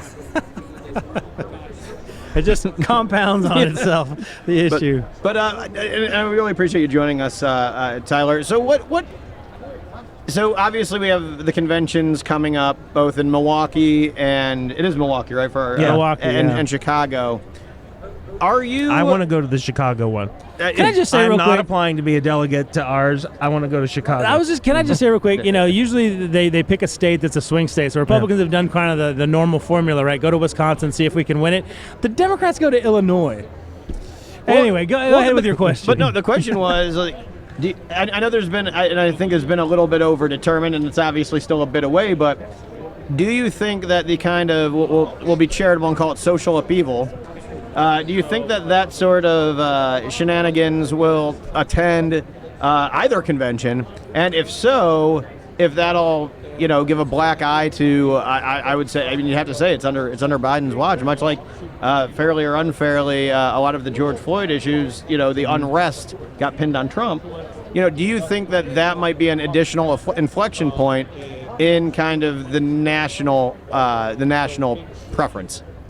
I'm going to make a really strange prediction that I didn't come up with until you started asking the question. No, there's not going to be chaos and violence in Chicago. I don't know about ours, but why won't there be chaos and violence at the Chicago convention? Because they can't afford to have it. The Democrat Party, the Biden administration, DNC, whoever you want to call them, they cannot afford bad visuals. And so ironically, the campus protests. I Yeah. mean, if you look at the polls, Yeah. completely backfired. Yeah, of course. On the Democrat Party. I think, ironically, the DNC is going to have to get on the same page with the Chicago PD and make sure nobody sprouts up. Now, The ultra I could be woke wrong. Chicago PD, as That's we all right. know. Yes. Sarcasm, of course. Yes. But that's a good point, though. So one of the indictments of the Democrat Party, and again, this is, just, as a neutral observation, is that their structure allows for a lot more. It puts a handbrake on some of the more activist activities, right? And so we have a President Biden currently. Yeah. I rest my case. Yes. So with that, let's say that they ascend some folks that are, are normie adjacent. Do you think that they'll still be able to keep that toothpaste in the tube even with that? Again, if it looks like it's going to be the, basically the whatever the, business Republican equivalent is over for the Democrat Party? I think Normie Adjacent is playing at ACL this year. Yes. It's in my Twitter bio, too. Normie adjacent. I don't know. Obviously, their system is set up to avoid controversy better than or differently than the Republican system is, even at conventions. The last convention that you and I went to together, not together, but we were there at the same time. We didn't share rooms or anything. It got Nobody even asked that, man. You guys are volunteering a whole lot. Anyway, go on, please. It's there was a lot of disagreement at that convention that we went to. Oh yeah, Yeah. Still getting the bloodstains out of my blazers. Anyway, Vote your conscience. Yes, that was I that wasn't convention. gonna bring it up. But as our way to our friends right there at the Ted Cruz booth. yeah, I know. I don't know what's going to happen. Like I said, I'd rather go to Chicago for the possibility of being able to peer out of a floor to ceiling like window as people are, storming the fences or whatever you want to call it. What? So, trying to throw some current events in here. Obviously, the big story for the last couple of weeks has been Trump and the trial. I'm not going to get you to opine necessarily on that, but I did hear. I don't know if it was Clay Travis or somebody, but I did hear, somebody make a fairly compelling case, and they, the campaigns are always trying to find ways to get people to vote for their guy, even if they don't like their guy, right? Just do this for the right thing, or do it for the party, or do it for these issues, or whatever else. One of the cases that I heard, I think Clay Travis make, is that it would be that what they are doing, what the left is doing, and what the White House is doing, and the DOJ is doing to Trump is so out of bounds. And is so over the top that it would be completely justifiable that even if you don't like Trump or couldn't imagine ever voting for him, but that you could justify a vote for him just simply on the argument that what they're doing to him is wrong, and that this is the wrong direction to go for the country, and that if they are successful in doing this, whatever happens after he may get convicted or whatever, that if they go down that road and they are successful, that it just completely upends politics again in an even new way, where despite there's be a lot of resistance on the conservative side, I think, to go down that path, but I think there will be a lot of people who say, you know what, just wait till we get in office and see what we do to you whenever we get in office, and that if they're successful and getting Biden in, that's the direction the country will go. Yeah. So the case, again, getting back to the point, is the case is being made: vote for Trump to avoid that outcome for the country. Do you think that's a rational? It's been a wonderful argument? inoculation for him. And we saw, going back to the presidential primaries, almost feels like they didn't happen. But, you saw him pretty close with a couple of other contenders, mainly DeSantis, and then these charges were dropped, or initiated, however you want to say it, and he just bam to the moon. Yeah. And the same thing I think is true in a different sense in the general election. I think I'm a good case study. I'm a self-case study on how does this make me feel, and I think how members of the public who aren't necessarily a dedicated Republican or Democrat, so an independent, how does it make me feel to see some other people try to take my choice between him and Biden, which is a pretty binary choice? They're taking it away. Wait a minute. Do I think that this test subject, do I think that Trump maybe did some stuff that was unethical around real estate? Yeah, maybe I do. Do I have a real problem with how Biden behaves and he can't seem to form a sentence? Yeah, I do. why are they trying to tell me I've got to choose something different, or we're going to take that option off the table? Yeah. Independent voters, average Americans, don't like that. Yeah. They want to have their chance to vote between the two, and I certainly think it helps. It helps Trump enormously with those people. I didn't realize we'd gone way over time here. It's just too entertaining. Yeah, it really is. I'm going to be here all weekend. Well, in the spirit of making predictions that we're going to hold you to later on, hopefully you've thought about this one a little bit more. Let's just go ahead and throw it at you. I mean, it's a couple of lifetimes between now and November 2024. National polls are meaningless, but they do look pretty close. Here in Texas, that new Lyceum poll came out. It was a 10-point advantage, but Trump still wasn't over 50% here in Texas, so maybe that's a harbinger of something. What do you think? I mean, between now and then, we've got the RNC in January. We've got the DNC just after that. A lot of things can happen between now and then. Who knows what the October surprise, just a lot of stuff. How do you throw all that in a bag and make a prediction as to what's going to happen? Good luck. I mean, I don't know what plagues are going to descend upon this country between now and November. I think we're still good for River of Blood. Yes. Which ironically, if it happens in Chicago, they have experience with that. Green. Yeah, exactly. River of Blood. I think things that are game changers that maybe we haven't brought up yet, like plagues or stuff like that, is can RFK Jr. get on the debate stage? Now, Trump and Biden have both indicated we're in for one-on-one debates, and then Trump accepted them, which I think caught a lot of people off guard. But the CNN rules, I was looking at this morning, is you have to get 4 polls that show you at X, and you have to be able to add up to 270 electoral votes with where you're on the ballot. All RFK needs is one more poll that shows him at a certain level out of those criteria. Who's going to blink between Biden and Trump saying, oh, no, I'm doing a one-on-one debate? Maybe they both will figure out we don't want this guy on the stage. But if he does get on TV with them, are we looking at Perot levels of support? Who does it hurt more? I have no idea. It's just one of the many things That's I a can't really account good for. non-answer right Yes. there. The brainworms eating, boys. Yes. Well, thanks, Tyler, for spending way too much time with us. We really appreciate you coming on the show. This is your first time on the show. I've talked to you about coming on the show so many other times. We couldn't get the schedules to work out, so I really appreciate you finally figuring out the time. We had to go to San Antonio to get it done. Had to go all the way to San Antonio. So we'll get you back on maybe He's after. that in demand. Maybe after the elections or after the RNC or something like that to kind of take us through what you see coming up in the next couple of months. I really appreciate you being on the show. Whenever you want. Awesome. All right. Well, we are trying to locate Brad Johnson at the moment. I've never actually Johnson? seen him in person. I don't think he exists. Brad Johnson is a story we make up to scare children. He's literally been on the show twice with Derek on camera. So I don't know. Huge if true. I don't know about that. All right. Well, hang tight. We'll go find Brad, and we'll be right back after this. Welcome to the Sweet Tea Series, a talk show style podcast. I'm Taylor Dawson, joined by Ariana Silva. We are the creatives here at the Texas Public Policy Foundation. Our guests are everyday women who decided they wanted to be the change they wanted to see, and they're now leaders in our community. We'll talk all things policy, pop culture, and more through a conservative lens. And we hope you feel ignited by their stories to step outside of your comfort zone too. So if you love girl talk or you're just curious about the world of policy, subscribe to the Sweet Tea Series wherever you listen to podcasts. And welcome back to The Right Idea, where, of course, we are live, taping live here at the state convention for the Republican Party of Texas, and we're roaming around looking for folks to talk about what's going on in Texas and talk about the issues that are important to them. And one of the rock stars that we met up with, of course, is Senator Kevin Sparks, who's here with us now and going to talk about some of the big issues that he's seeing. He's walking around, he's talking to constituents, he's having people come up to him and explaining the issues, that's big for them. And so would just like to leave an open-ended question to you right there. Kevin, what are you hearing from people, and what are the big issues in your district?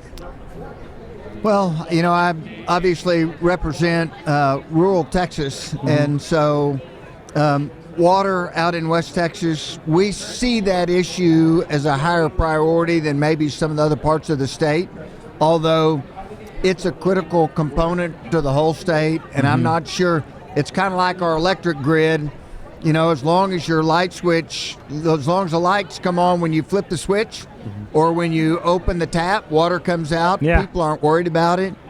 And it's our And you can't get that bill that's 3 times as expensive either. So there's two components to it. It's our responsibility, I think, as state legislators to do the planning for 50, 75 years down the road. Yeah. And that's really what needs to happen. Okay. So water is probably the number one issue then for you? Yeah, water's big. The electric grid. Of course, I'm from the energy industry, and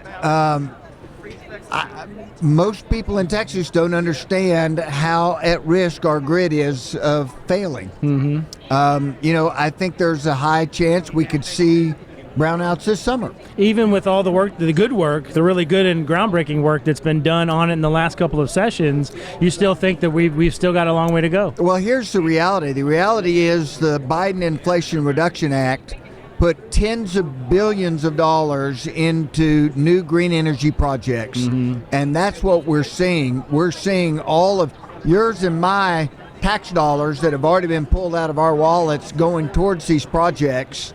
And so, the president of ERGOT a few weeks ago did an interview, showed that out of the 340 gigawatts that's kind of in the pipeline for power generation, only 15,000 of that is going to be gas-fired dispatchable. Right. That's a huge issue then. Water, energy, Derek, for the state in the coming months. Yeah, and I think that Senator definitely rightly couches it in a way that we also see geographic sensitivity, specifically water.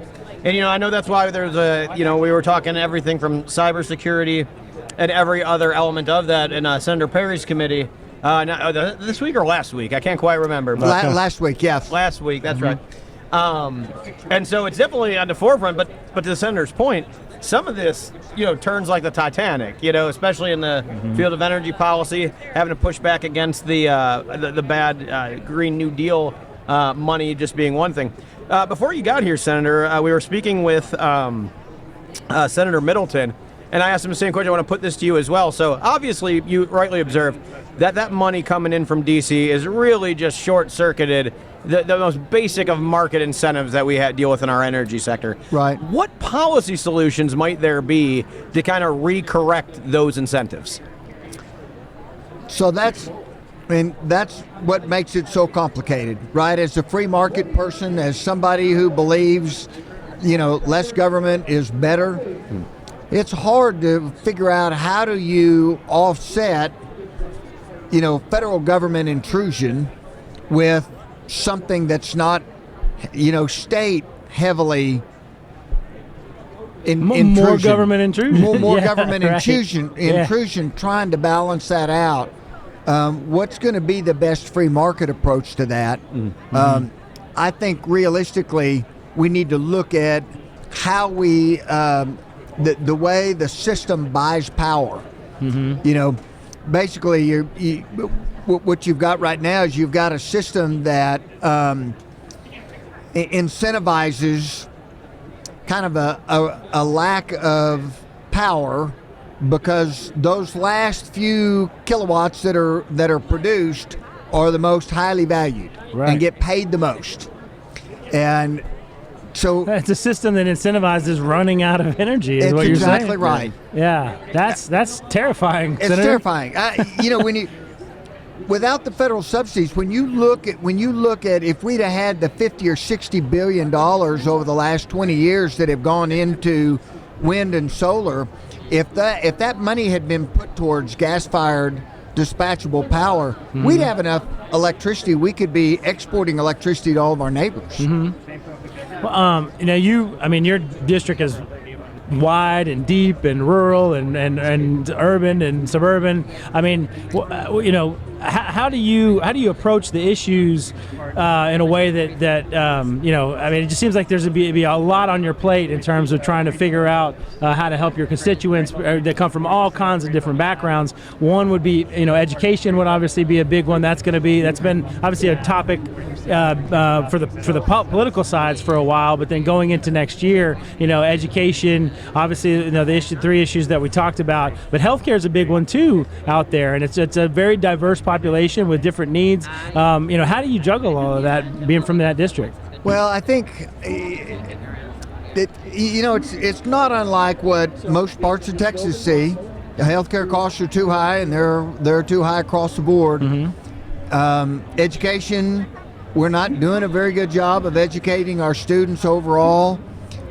So really, it's similar around the state. On the healthcare side, my concern is, our healthcare workers, our nurses and doctors, are not being paid at the same rate they were a generation or 2 generations ago. But our healthcare costs are not coming down. Yeah. So there's money being taken out in the middle. And if we don't correct that, we'll look up 10 years from now, and our best and brightest won't be going into the healthcare industry. And now, one issue we haven't touched on yet, which is always at the number one at the top, is border security. Now, Right. you don't live in a border district necessarily, but it's still Texas, and it still does affect you. How important is that kind of issue, and fixing that issue or addressing that issue in the state legislature to folks in your district? Well, even though we don't live on the border, you'd be surprised, even in the north part of my district, which is 100 miles north of Amarillo, they see the effects. When you talk to law enforcement, they see the effects of the open border, even up there, and significantly. So it is a crisis across the state.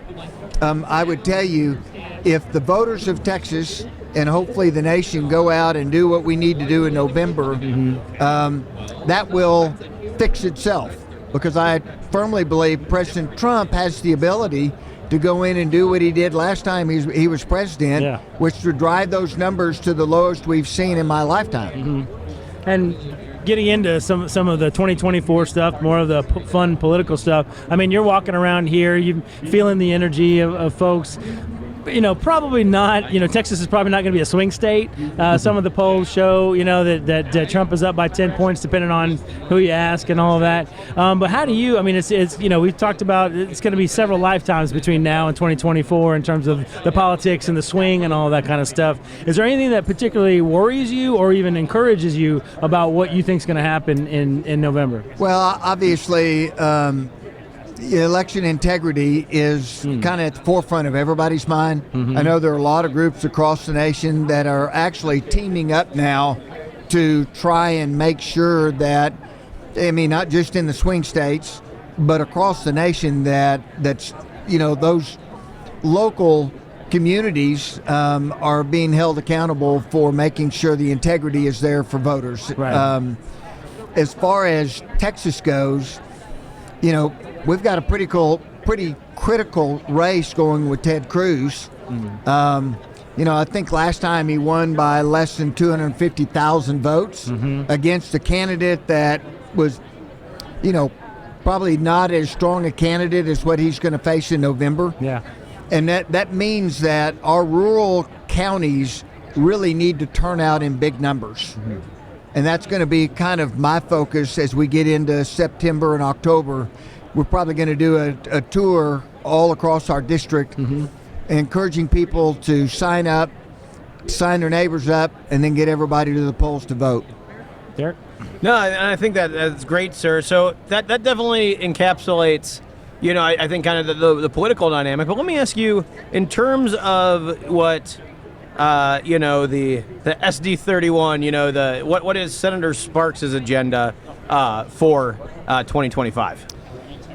Well, we're going to continue to work on some of the stuff that we started last time, which is the foster care system here in Texas, and moving that towards true community-based care. Oh, fantastic! Because we've got to, somebody's got to be a champion on those kids' behalf. I think figuring out how we improve healthcare costs is going to be another concern of ours. Something that nobody's talking much about yet, but as I look at the critical issues facing Texas moving forward, our financial system and the federal government and international banks' ability to basically confiscate our assets, I think is a real concern. And so I think we need to be diving into how does Texas go about setting up a system that can protect the assets of their citizens. One of the issues I know that's near and dear to your heart is, of course, our veterans and taking care of our veterans. And that really is not one of the issues that you see bubble up into the media very much, or even into much of the policy debates on things, but it's something that you've really worked hard on. What are you seeing in your district that needs to be done? Do you think Texas does a good job, frankly, of taking care of its veterans, or is there more in certain areas where you think more could be done? There's always more to be done. I think Texas does a pretty good job at this point. We can always do better. We are seeing veterans move to Texas in record numbers. And so while I'm excited to have them as Texans, it also is going to continue to put more pressure on our system when we think about how do we provide services for those folks. Again, there are a lot of organizations that are non-government organizations that are doing really good work. And, I personally believe that those organizations 9 times out of 10 are going to do a better job than a government-run program. So my goal would be to figure out how Texas partners with those organizations and empowers those organizations to provide the needs for our veterans. Well, thank you. While we still have you for just a couple more seconds, really do appreciate your time. And I know you've got people running around trying to shake your hand and talk to you about all these issues. Probably had this same conversation about 15 more times before you leave here today. Probably. But do you have any prognostications about this election and how things are going to go? And I know your district might be a safe district, maybe even call Texas a safe state in that regard. But do you have any plans to get outside the district or outside the state and work for that? Well, I think Jill and I are going to be prepared to do whatever is needed, whether that's in the state of Texas or even outside the state. My first focus is going to be, District 31, because as I said earlier, it's really going to be critical that we help our constituents understand their need to get out and go to the polls and vote. In a district that's heavily red, sometimes it's easy to get complacent and go, everybody on the ballot is going to win. And the reality is that's not necessarily true anymore in Texas. Right. Yeah, as you mentioned, especially if you look at the demographics, the areas that are becoming the deepest and darkest blue are becoming the areas with most of the people. That's just like the rest of the United States. That's right. And so, you can't just rely on what's happened in previous elections and things like that, because the demographics are even in a place like Texas, are moving in that direction. We've had a number of conversations over the last several years about how critical it's going to be for us to help educate the Hispanic population. Because their values align with conservatives. That's right. And so I've had a number of conversations in the last several months. Fortunately, I'm not in this election cycle. I do a 4-year term. So it's really kind of a good time for me to go and see if I can line up conversations with the Hispanic community, because I'm not asking them for a vote, and just try and help them understand why it's critical if they want to embrace this way of life, which they all do, they need to be involved if we're going to save Texas as a conservative state. One last question, since you did remind me that you are coming to the end of your first term as senator, so your freshman term. Surprises, things you didn't expect, things good or bad, one way or the other. What's been the biggest surprise being part of the Senate? I didn't expect an impeachment trial. That's all of our time, folks. All right, well, I'll just leave it there for that one. So thank you again, Senator Sparks. Thank you so much for coming by the booth. Thank you so much for being on our show today. We really appreciate having you. I appreciate you guys having me. All right, so you just hang tight. We still got more to come, and eventually, I swear, Brad Johnson will be on the show. So we'll get him on here to talk about his thoughts. So stay tuned, and we'll see you in a few. Welcome to the Rebel Tech Podcast. We're 2 policy experts taking on big tech to make sure that emerging technologies are developed with human dignity at the core. Our podcast will explore technology and innovation, tackling issues such as AI, kids' online safety, autonomous vehicles, and their implications on everything from culture to public policy to how we live our lives and interact with one another. We will feature guests ranging from lawmakers to thought leaders fighting on the side of humanity on the digital frontier. Subscribe to the Rebel Tech Podcast on Apple and Spotify and find each episode in video format on the TPPF YouTube channel.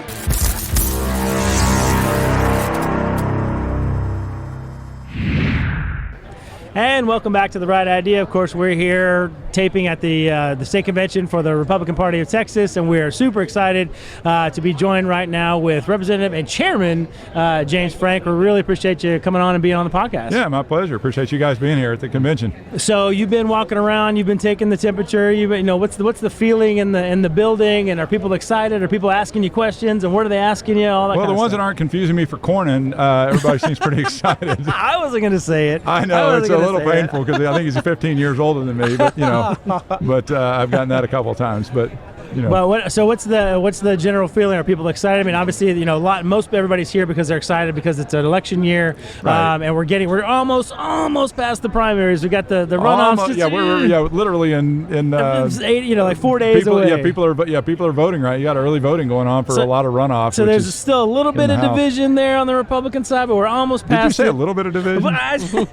You can correct me if you want to. Well, I think I just did. I think that would be an understatement a little bit. So we're almost past it. And then I guess at that point, Republicans unify and go get it done. Absolutely, yeah. I think that's what we'll have to do. And what do you think? I mean, we talked a little bit about today, but with everything going on with the president and the courts, him having been dragged through court and all of that. I mean, we've never seen anything like this. Certainly in our recent history. Certainly the courts are getting weaponized in a way that we have never seen before. I was reading something on the trial that literally they gave one of the witnesses immunity for stealing, which is a much bigger crime than what you're talking about or what they're even discussing with the hush money. It is a much more severe crime. So the prosecutors decide, hey, let's waive this. We'll give them immunity on a felony to try to go after the president. If that's not targeting, what is? It is. We are one of our fellows. Uncharted territory, I think. Brett Tolman talks about this all the time, the weaponization of the DOJ and all that. And it really is the most dangerous thing. Sometimes Trump says things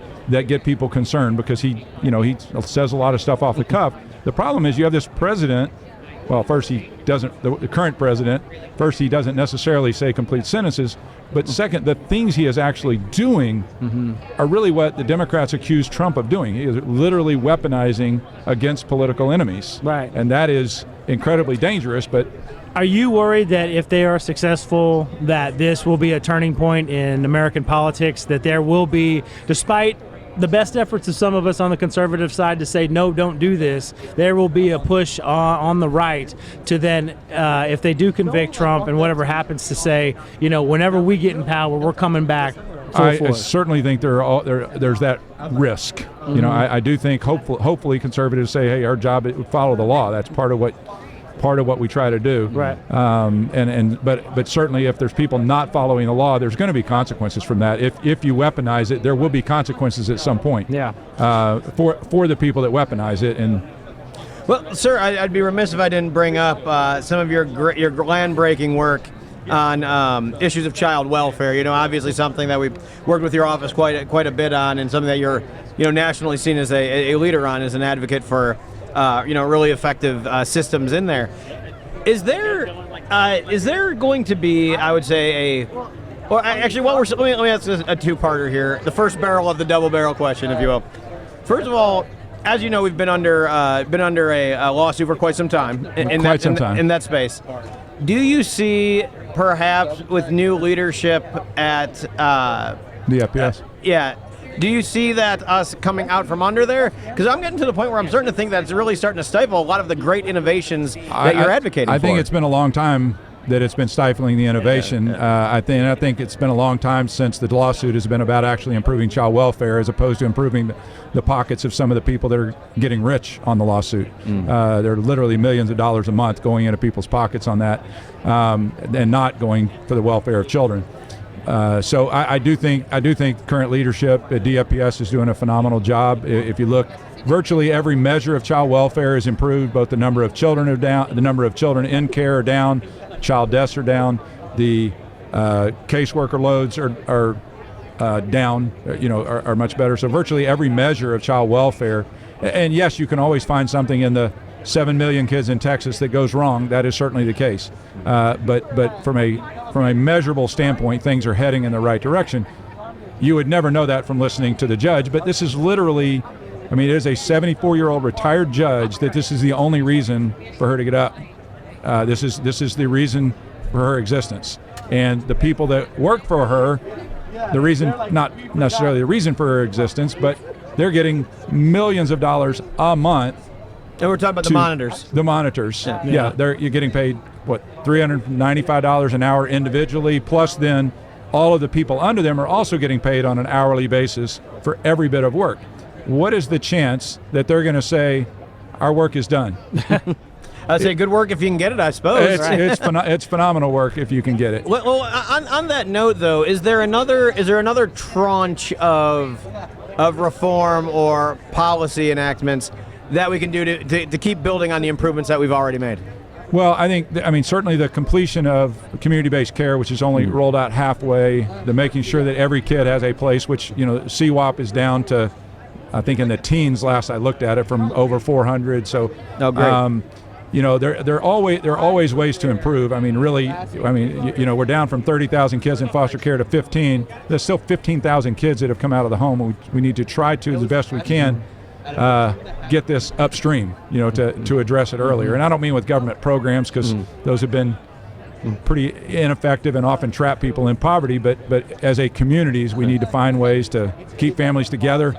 Those will help move the numbers, just not in the way we want to see. Right. Yeah. That's you bring up that last point about keeping families together. I think that's one of the things that maybe people who aren't as steeped in the issues of child welfare and family welfare as you. It's hard to get across how important that is. A lot of people just see, there's a child in trouble, let's go get them. Let's take them out of the family. Yeah, and that's not the right approach, right? Yeah, it is not usually the right approach. Certainly if a child is being abused, cigarette burns, rape, those kind of things. Yeah. But that was only a quarter of the removals. Most of these are neglect in a very nebulous situation. And so instead of removing them until the parents fix it and then putting them back and then removing them again, perhaps we need to make sure, be a little slower on the trigger if the child is not in real danger, and that's what we've done. Something I've heard you say before is poverty is not abuse, right? And sometimes poverty is not abuse. We had people removing if somebody was smoking marijuana.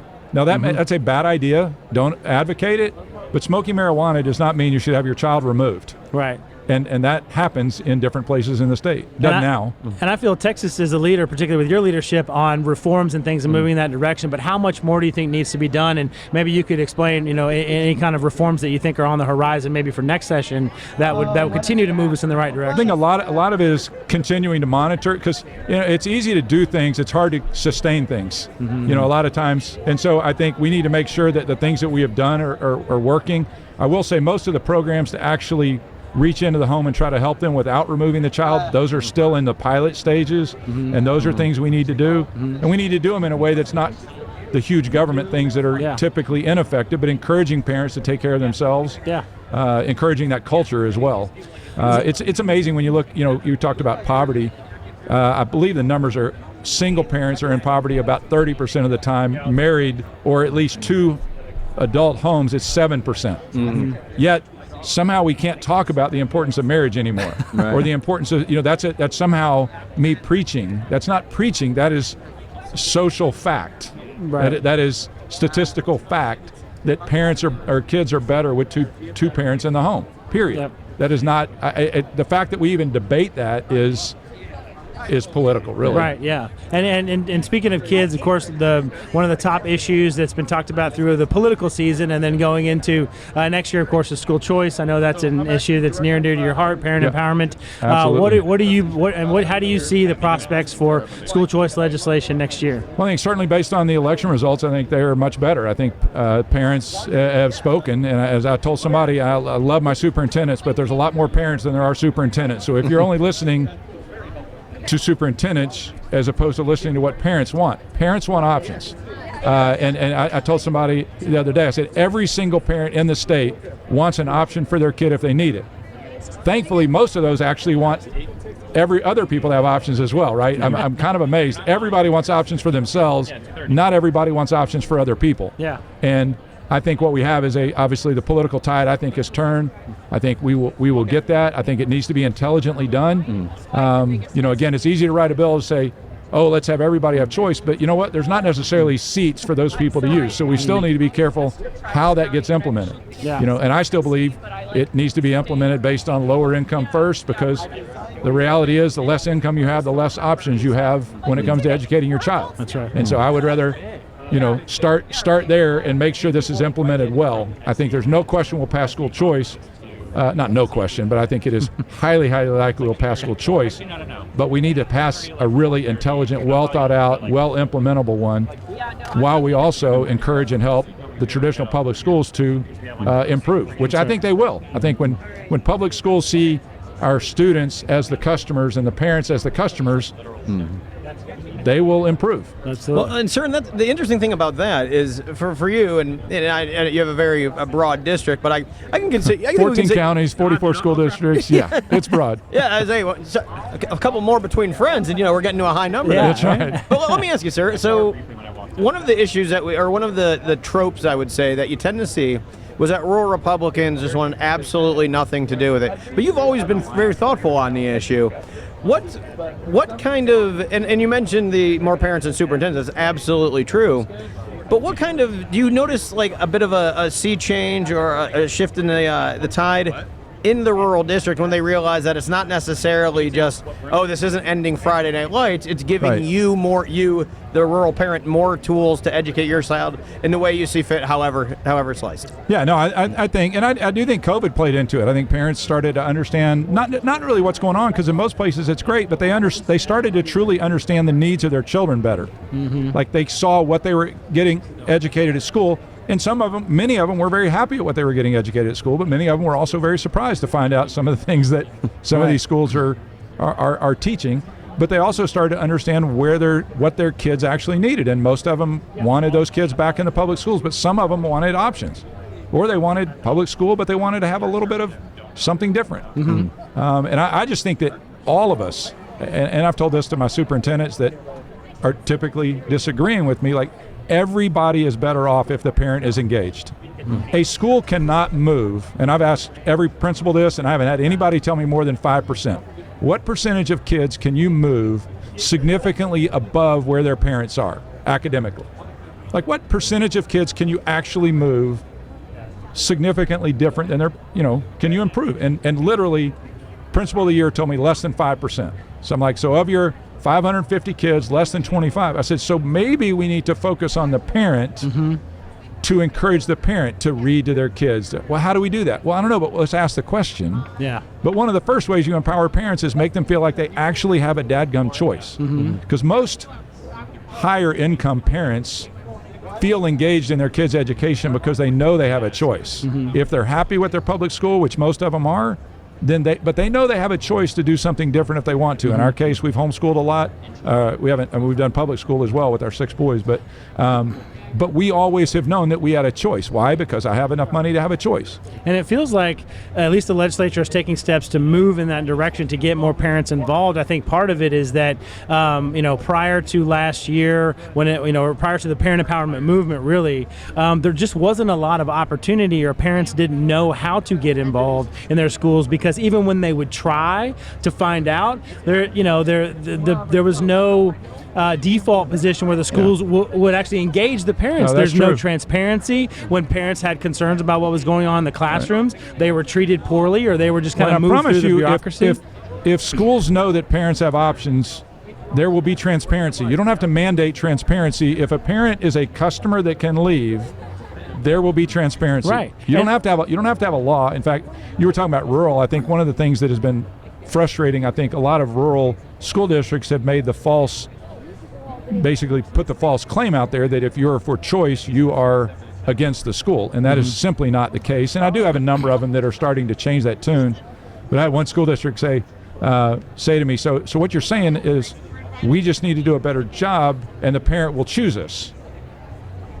The light bulb go on? Mic drop. And in most cases, they're going to choose you. Like, Right. be confident. I think I'm more confident in my school districts than they are, because I'm like, most of the time they're going to choose you. But if they don't, do you really want to trap them? Well, one of the arguments that they use, which I think really gives up the game here, is they'll say if you have school choice, then that means parents are going to leave, or kids are going to leave, and that's going to hurt us financially as a school. And we always say, look, the one thing that both sides agree on is that if given the opportunity, millions of parents would choose something other than what their local public schools offer. We both agree on that, because we know that as conservatives, but also they're admitting that by saying, well, we'd lose all this money if parents had choice. I think what we're asking schools to do in terms of improving the quality, and this is kind of what you're hitting on, is if you would just think for 5 seconds about why that is, then we wouldn't even have to have this conversation about choice and moving parents or whatever. Yeah. If you would just understand that parents would leave if they were given the opportunity, maybe you could turn something around. And I think, and to I guess support the schools, they are educating everybody. They have some very tough things, but no school, I don't care how well you run it, no school is perfect for every kid. Mm-hmm. So to me, they're putting this false, it's almost like the No Kid Left Behind is, you put this impossible goal out there. Like, you cannot set a school that is excellent for every single kid. It is impossible. Mm-hmm. So if there's a safety valve where some kids can move if it's not a great fit, because some kids did great during COVID. Wasn't a big number, but some kids did better when they're not surrounded with other kids. Mm-hmm. Some kids would do better in an all-boys school or an all-girls school. But anyway. Well, you've given us a lot of your time. There's a couple of other things I'm sure we want to chat about, and I apologize because we've had 2 senators on now, and so you're the first representative that we've had. Well, at least you're getting the straight answers now. That's exactly right. But I do want to ask about one of the issues that we had Senator Mays Middleton on earlier, and his top issue is going to be ending taxpayer-funded lobbying. Absolutely. You see now the RPT has now added it back to one of their previous priorities, and the Texas Public Policy Foundation, if we're worth anything, we've made it our top goal, and one of our top goals outside of school choice. Again, where you stand on ending taxpayer-funded lobbying, and then what do you think? What's your gut feeling about how the House is going to handle that issue? Well, my take is we should ban taxpayer-funded lobbying, and get that really out there's of the way. let's get that out of the way. And I've always been in favor of that. It's really not okay to force somebody to pay taxes and then have those taxes then used to ask for more taxes.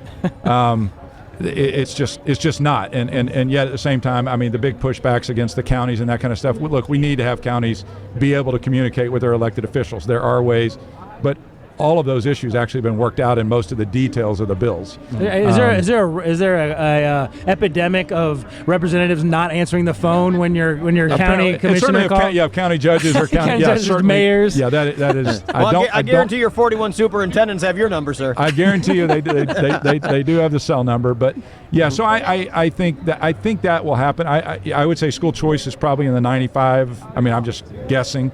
But in a very high percentage chance of passing. I would guess taxpayer-funded lobby in the House is a harder thing to get done. Sure. And it's I don't know what I'd put the odds. I certainly support it, but I think it's maybe more than 50%. But I still think it's going to be. There's just a lot of relationships, interconnections between the lobby and members. Makes a lot of sense. Well, thank you so much. This has been great. We really appreciate you coming in and spending time with us. I know you got a long list of people you got to go shake hands. We do. Appreciate what you guys do at the foundation, and appreciate you having me on. Awesome. Thank you so much. All right. And with that, we've got a couple more segments coming up, so stay right there, and we'll be right back. The Hard Country is a rough Spanish translation for the Trans-Pecos region known as the Despoblado. I'm Joshua Trevino with the Texas Public Policy Foundation, joined by my colleague, Melissa Ford Maldonado. On the Hard Country podcast, we discuss present-day Mexican-American relations with a nod to the 2 countries' rich histories. We cover everything from Mexican politics to the border to the cartels and more. Tap our logo to subscribe wherever you watch or listen to podcasts.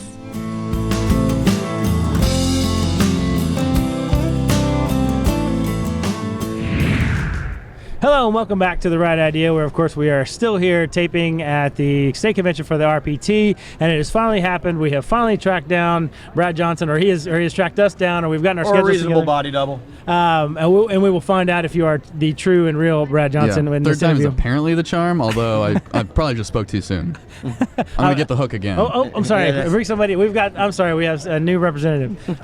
No, we do have Brad Johnson. He is the senior reporter, of course, from the Texan News. Big fans, of course, at TPPF of what you guys do there and telling it straight, right down the line, talking about the issues that matter to everybody in a way that doesn't offend anybody's worldview. Imagine that in media, which is fantastic. So, Brad, thanks for being on the show.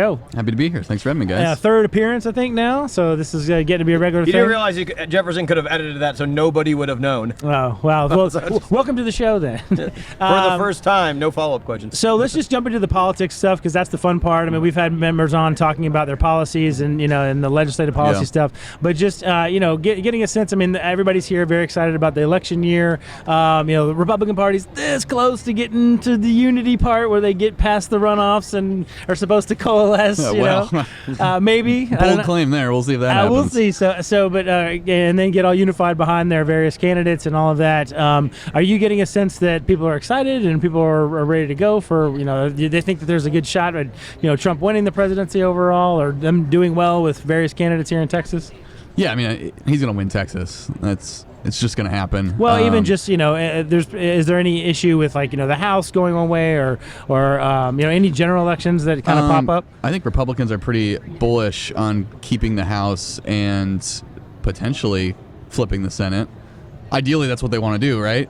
You're talking about federal, though, not Texas. Well, you tell me. Well, on the House side, or on the state legislature side, there's kind of a lull right now. Right where we're sitting is pretty busy, but everyone's waiting to see what happens in these runoffs. Mm-hmm. Obviously, school choice is a big ticket item in this. Governor Abbott's really close to a majority. I think after the primary, he said he was at 74 votes based on the previous math plus the new additions.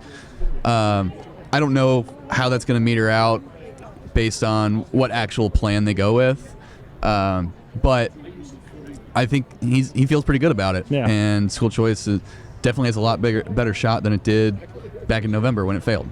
That's a good segue into the state Republican Party announced their new legislative priorities either this morning or late yesterday. There were some surprises. I think there's some new things on there. There were some retreads, some stuff that wasn't on there last year that's on there this year. What stood out to you as being interesting or noteworthy? Yeah, well, school choice is on there, obviously. You got banned taxpayer-funded lobbying, which you guys are big on. That has reappeared after dropping off from the last one. We got the banning or axing the school M&O property tax. The TPPF plan, yeah. You guys got to trademark that. Put that hey, on it some came from merch. the governor. It's not like we're pushing that. Put it, big bold letters in front of a backdrop of just Governor Abbott speaking. But I don't think those are surprising. There's others like no Democrat chairs.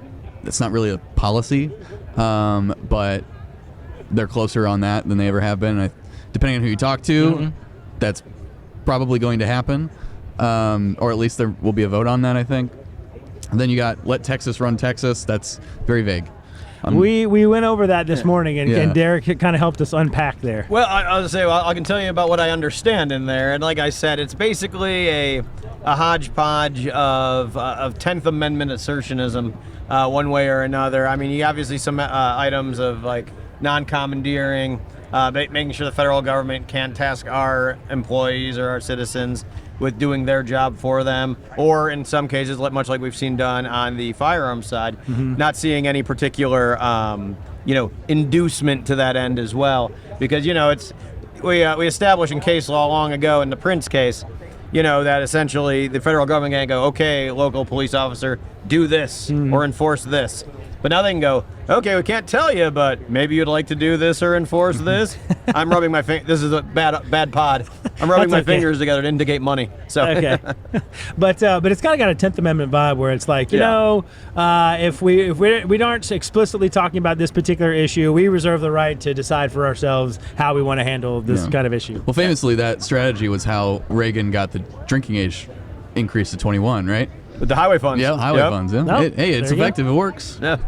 But there obviously the gambling issue now is a top issue, and you've got it's always been kind of around the fringes, and there's been some efforts the last couple of sessions. We can discuss the efficacy of those efforts, but it really feels like this time there's like some big money coming in to push this. So the RPT is jumping in on this and saying no, we're going to do whatever we can do to stop it, and it feels like there might be sort of a more significant collision course maybe in the 89th. Well, the gambling lobby, both on sports betting and casino gambling, it's going to be back with, their literally scores of lobbyists ready to push the envelope on this again. They'll probably gain some ground. If you look at polling, Texans broadly would pass a constitutional amendment allowing casino gambling. Obviously, that doesn't contend with the merits of the arguments behind these things. Well, it's just not there in the legislature right now. Yeah. And Lieutenant Governor Patrick has said this isn't happening. I think probably because the senators, the GOP caucus in the Senate, is not for this. The House is more amenable, but they still have rejected it. But even on the note, I mean, because you mentioned about the lobbying and some of the money there, is that recently we've seen, when I say recently, I mean this week, because of your reporting actually, we've seen that a lot of those who are backing casino gaming also inflected themselves into a very, very contentious primary. Now, granted, they for most part going in supporting the incumbents who were, if not curious, supportive of casino gaming before. So with the new math that might come into being next Tuesday, that seems like a very, very high risk play to get involved in the money the political money as opposed to issue money, right? That seems very risky to me. What say you? I think they probably see only upside. If they manage to pull a few rabbits out of the hat, they've got locked-in votes likely for legalizing gambling, and this is a long-term play. They're not legalizing it next session. It's just not going to happen. The votes aren't there. They're trying to advance the ball down the field constantly.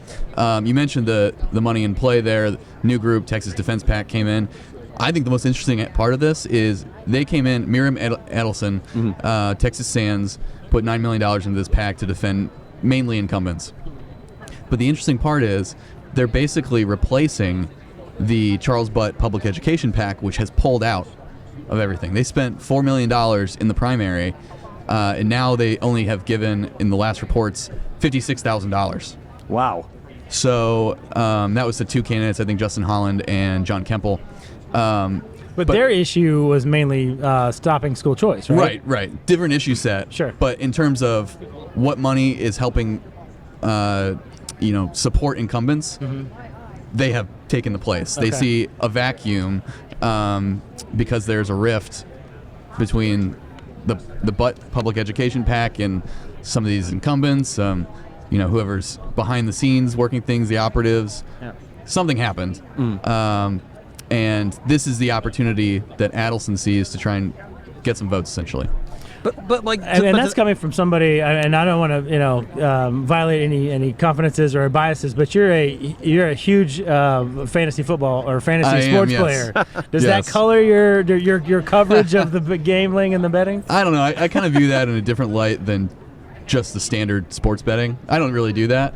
It's still sports betting though, right? So I'm probably committing something illegal. I don't know. And we're just starting the research and all that, but that's one of the hypotheses, at least that I've seen from folks, is that because things like, it started kind of with March Madness, like the March Madness pool, right? And then you get into people doing, where it's very easy now. It used to be 10 years ago to do fantasy baseball. You had like all these crazy charts and Excel sheets and whatever. Now it's super easy to do fantasy football or whatever. And because people are getting into that again, they don't see it, they don't see that as gambling, and then taking the next step to actually putting money on games or putting on money on live betting. You can. Who's the NBA player that bet on himself to just play horribly and he did it, and now he's banned for life from the NBA? That seems completely unethical and illegal. I'm not sure. Yeah, I don't name escapes me though. Well, there's always Pete Rose. We can just throw that out there. Although he never bet on himself. Hold on. This is a family podcast, But man. that's kind of, I mean, and not, I mean, we're probably beating this issue to death probably more than it needs to be. But that's certainly one of the things that third parties looking at this say, because there's a new poll that came out this last week, in the Lyceum poll, where it showed 57%, so a decent majority now support casino gambling. Of Republicans, right? Oh, was it just Republicans? I didn't see. Maybe that's the overall. I think that was the overall. But there's also for casino gambling the 57% of Republicans. And who So knows break it how down they, further. there's obviously, they were pushing the message of, the resorts and the, Right. all of the fine dining and the concerts and all those kinds of things.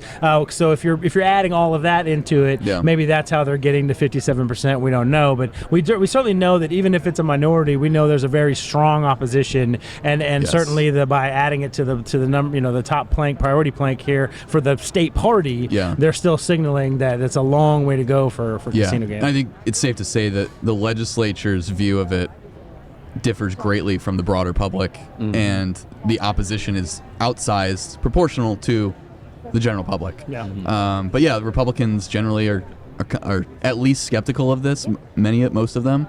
Some of them are outright opposed. Representative Matt Shaheen is one of the biggest opponents of this. He is like full stop, nothing. Had some speeches on the House floor about that too. So, well, I think one of the issues, Brad, and I know the one. So we're both from the state of Ohio. Ohio is a state that legalized casino gaming. It's in like 2011, give or take. But needless to say, I was just back in Cincinnati this past weekend and drove by. I forget what it was called now. Is the Horseshoe? I think it's the Hard Rock now. Okay, it's flipped like 3 times. I think closer to like 5. Okay. And I remember though, because that's what they're saying, like, oh, we're gonna make Cincinnati a destination location. So I guess my question to you is, when can we expect a MGM New Braunfels? And do you really see that the whole resort, I think, approach coming into being? I don't know. Like I said, they don't have the votes right now. It's going to take a decade, I think, to really get the ball far enough where you can get just these resort casinos. Where in the legislation, at least this is how they did it in Ohio, they specifically wrote out places that can have these casinos, and I think the legislation in the House this past session had the same thing. It listed out 7 cities, I think. Maybe give like Dallas 2, Dallas-Fort Worth 3 total. Houston 2. So that's how they're going to have to do it. They're not going to be able to just... There's a lot of opposition to what we see in Louisiana, which is, a pull slot in every gas station, right? That's just not happening. It's just not going to happen. Let me widen the scope here a little bit and just kind of look at, politics and policy in general, because you're a Capitol watcher, been doing this. This is now your second or third convention that you... Second, yeah. That's it. Just looking at the Capitol, I mean, it seemed like... Well, I guess third if you include the online one. That was a disaster. Is that the pandemic? Yeah, 2020. It seemed. Again, I've only done about 5 sessions. Derek's done way many more sessions than I have. You see the gray. Yeah, you see the gray. And I know that especially when you have a situation where the majority has such a majority, right? Like there's not really any issue with like Democrats, necessarily needing Democrat votes on issues and things like that. And so unfortunately, the irony of that is there's in states like that, you do see a lot of disunity in terms on issues and stuff like that. It really seemed like it maybe got to a new level. I don't know. I don't want to say that because again, I'm not as steeped in the history as you all, but it really seemed like both internally in the House and then of course House versus Senate, it seemed like there was a lot of even going beyond sort of like family Don't arguments. put that out there, man. There's always rock bottomer. Well, again, but I'm just curious your take on that, and maybe and I wonder if you think that, especially because school choice is still going to be on the menu. Now you're going to introduce a ban on taxpayer-funded lobbying, which is not really a partisan issue. It's that divides the party, both parties probably as well.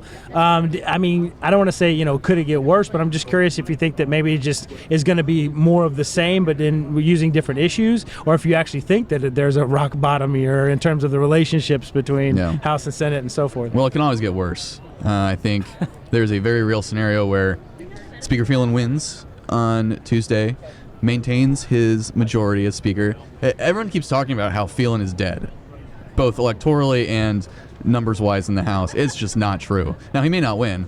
Someone may unite a coalition and become the next Speaker, but it is not a foregone conclusion.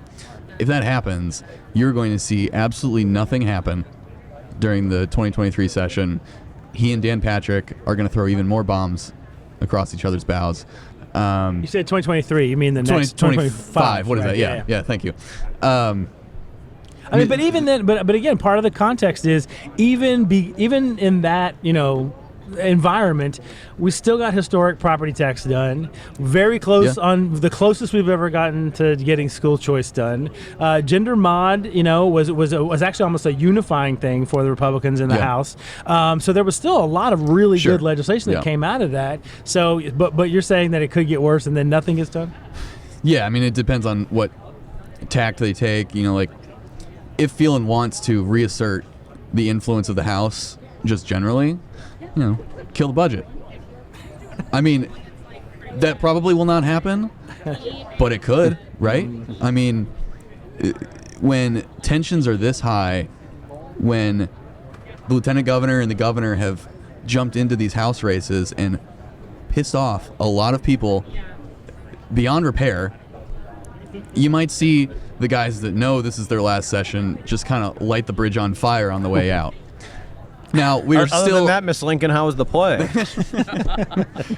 think we're generally on the downslope, but from the apex of last year, which was just insane all around. But that doesn't mean there's not a lot of bumps left to hit on the way down. That's right.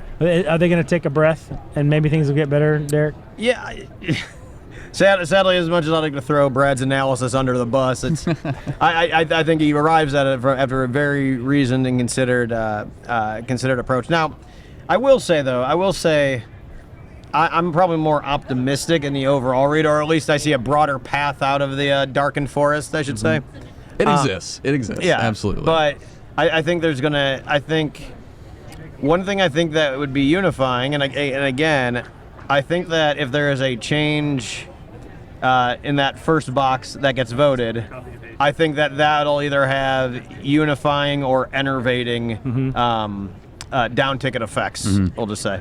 Brad, in two sessions ago, it was election integrity. This last session, it was school choice. So I'm talking specifically about the Democrats and kind of their play.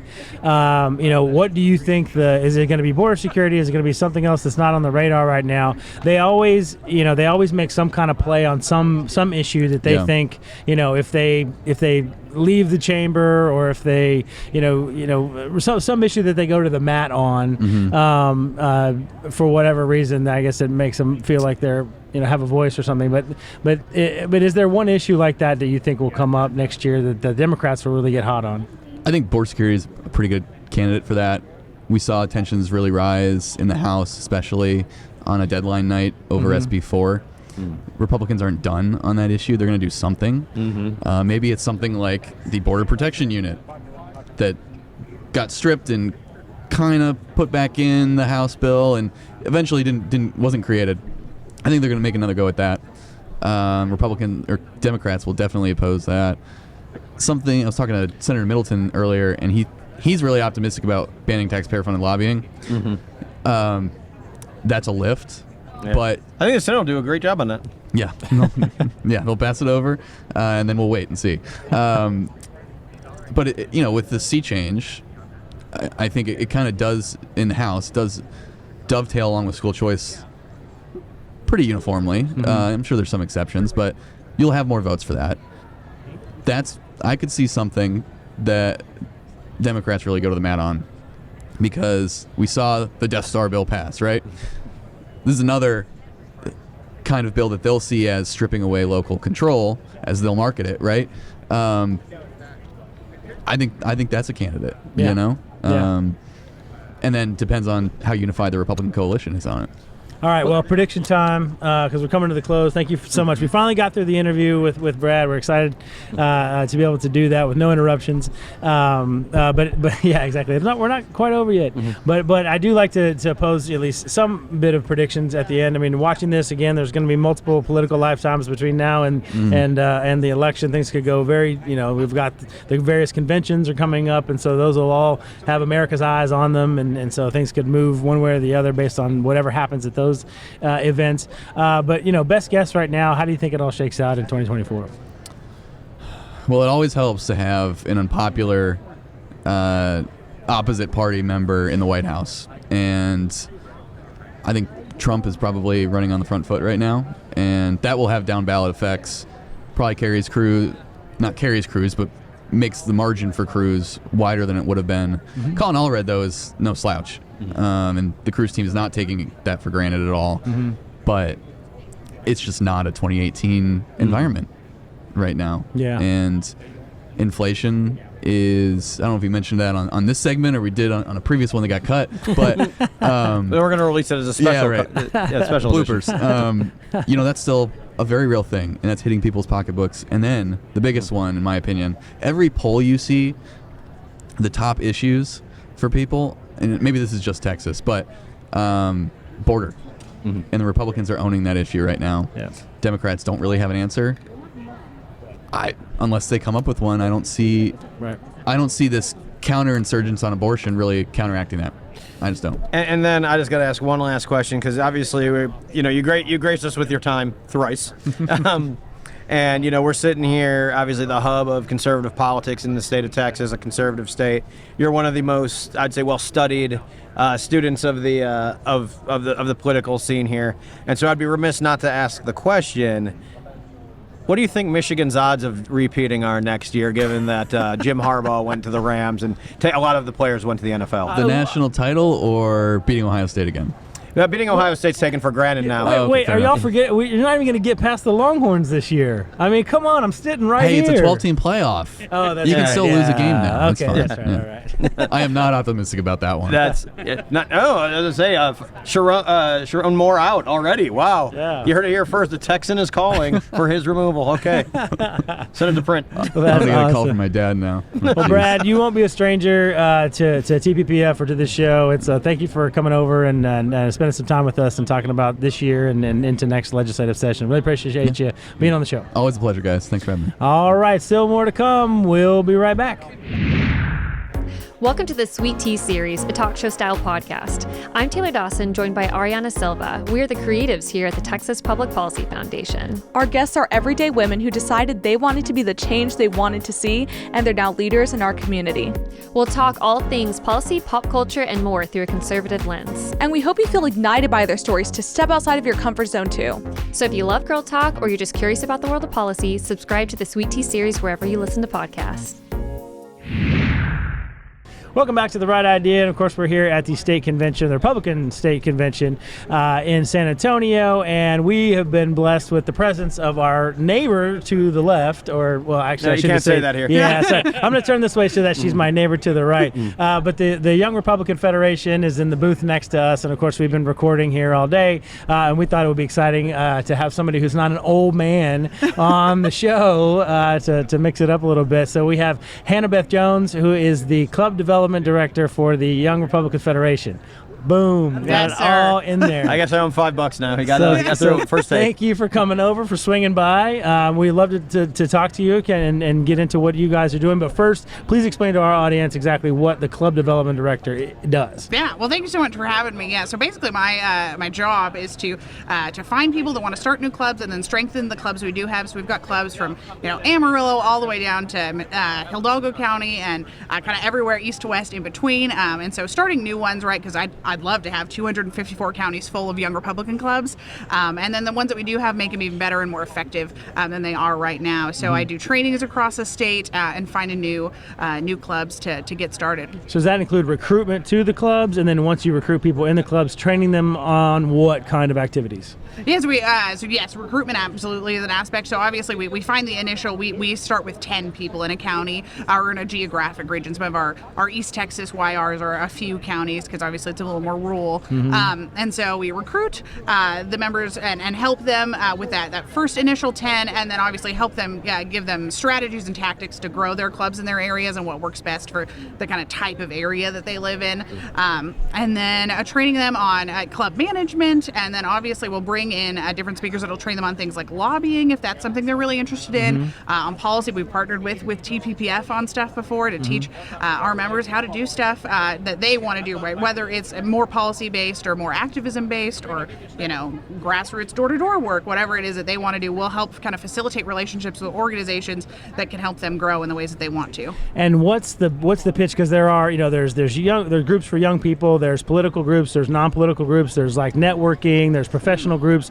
those kinds of things that people can get involved in. What's really your pitch in terms of the niche that you've carved out for people and the kind of the significant advantages that they might have if they come and be part of your group? Yeah, well, a huge pitch is that we're part of our national organization, the Young Republican National Federation. And so there's national level events that are really cool, obviously conventions and things like that, but they do a training in D.C. every other year. And then also just like the perks in Texas of being part of the Texas YRs, if you're a federated club with us, is you get to do a lot of things. Like in a couple weeks, we're going to the governor's mansion and getting to meet with him and learn more about, what he's doing in Texas cool. and how, we can be a part of that. And then obviously, I'd like to think our training's pretty good, so some of that stuff. And then, I think thankfully the left's doing a pretty good job of marketing why to be a young Republican for us ourselves. So we are getting, especially in a presidential year, right? Don't be like that. People are seeing some stuff and they're like, well, this is a lot. And so I don't know that this is really working. So they're exploring all their options, and people are looking for friends, especially after kind of the COVID world, right? They're looking for places to meet people because maybe they work remote now. And so that's how I found it. I found it on a Facebook group. I was just looking for friends when I got to Texas and needed a place to be. Well, let me drill down on that, because I think that's a very interesting point. So obviously being focused on the recruitment of young folks who are conservative or young folks who are conservative and don't realize it yet. Yes. How do you see that approach going? How has it differed, do you think, over the last several years? And obviously, like you said, the left doing what it is that they're doing. But if you were just to find a random dude on the street, what would the essential elevator pitch be? Man, I think, thankfully, we're getting a lot of these conversations, right? Like, and just naturally in everyday life because of Bidenomics being the way it is, right? We're all living in Biden's world, and so it's easy to talk about how expensive things are, how different they were than 4 years ago. So even if maybe they weren't a fan of certain things 4 years ago, well, they weren't paying, $4 or $5. So my friends in California paying $7 or $8 a gallon for gas, right? So having those natural conversations and then saying like, hey, this doesn't get better on accident. You have to do something. I like to quote William Travis a lot, right? Like, we're calling on you in the name of liberty, of patriotism, and everything dear to the American character.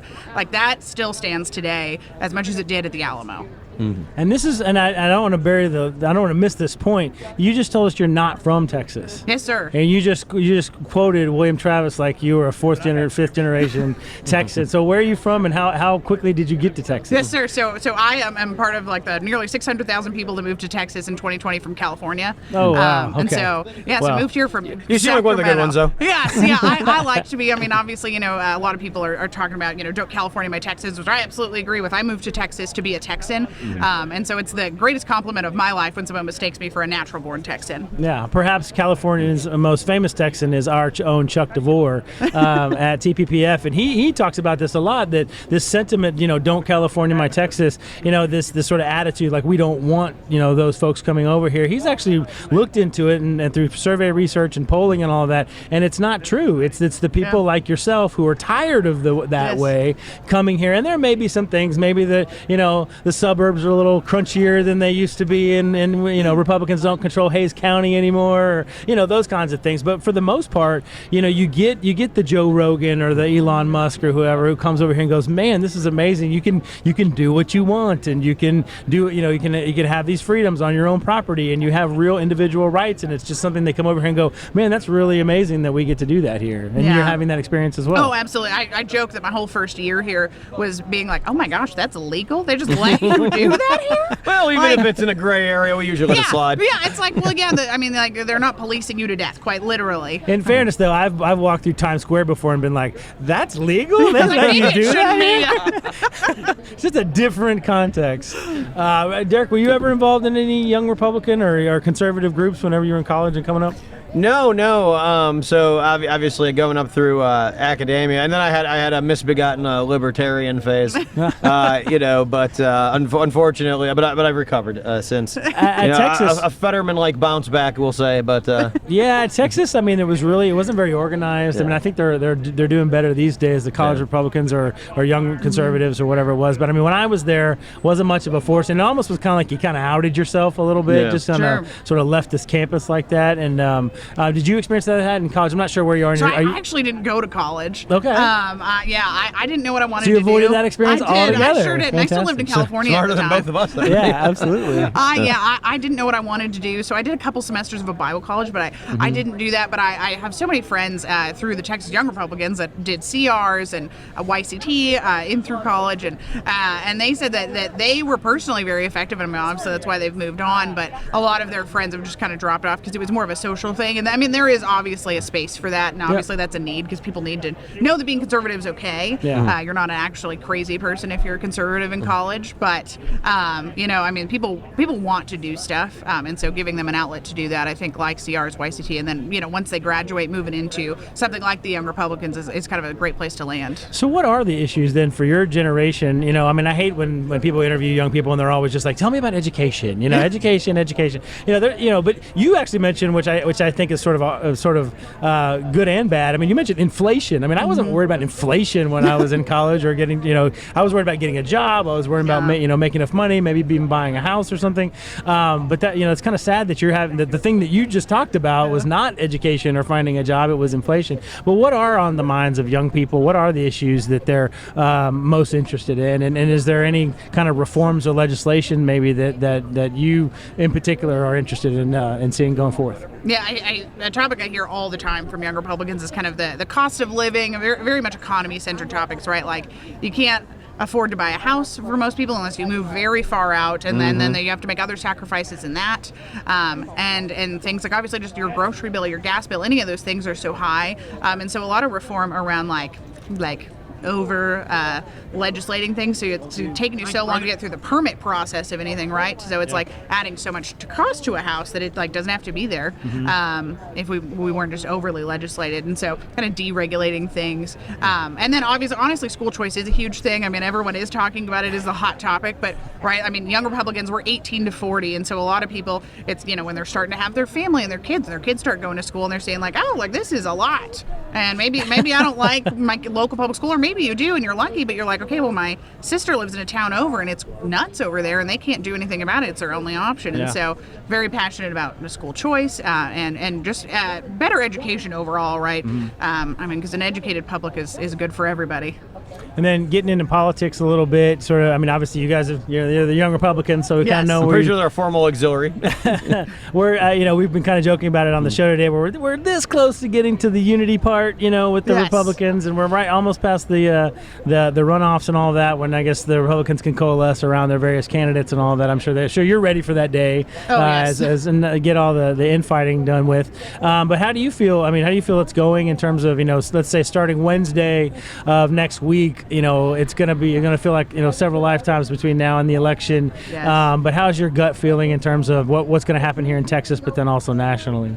Yeah, I mean, I think young Republicans are ready for the unity. I think that's a huge thing across millennial and Gen Z is that we're ready to stop all the infighting all the time and actually get stuff done. And so we are looking forward to the day of a couple days after Tuesday to get to just see who our candidates are, right? And see, okay, what are we working with, and we can rally behind that. The Young Republicans personally doesn't endorse in primaries, so we're focused on getting Republicans elected. And so we're waiting for that day to know who we are supporting in the general election and be able to just get to work. It seems like there's a real battle between millennials and the boomers. Like it's like that's a real fight that's out there. Does Gen Z have a nemesis? I think everybody just edges it up. I think y'all have been through enough. Actually, I think Gen Z's nemesis is the English language. Good one. I was going to say, we have several younger employees who bring me up to speed on the newest lingo these days, and I just. What's your new favorite word you've learned? I'd say a phrase that I almost said earlier though. We're on a podcast. I can't remember. I believe it might have been with Chairman Frank. Oh, no. When he was talking about an achievement, I was about to go, yeah, no crumbs. Like is that what's that? What you see? And sure is. Okay.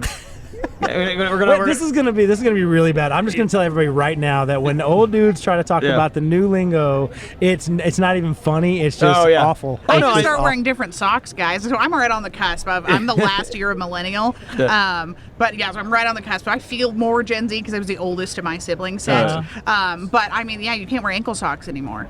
Wait, you can't wear ankle socks? No, you're supposed to wear tall crew socks. Hold on, I'm gonna put that in the list. Yeah, to get your notes out. Yeah. I was talking to some of my coworkers, and they were like, "Yeah, like we can tell you're a millennial because you wear ankle socks." And so I stopped. I saw that. All the guys. So I was unaware of this. I took we took a group. TPPF sponsored a group of conservative influencers down to the border and did a whole trip with 15 folks who are influencers on social media. So there's a reason why these folks end up with hundreds of thousands of followers because they do stuff.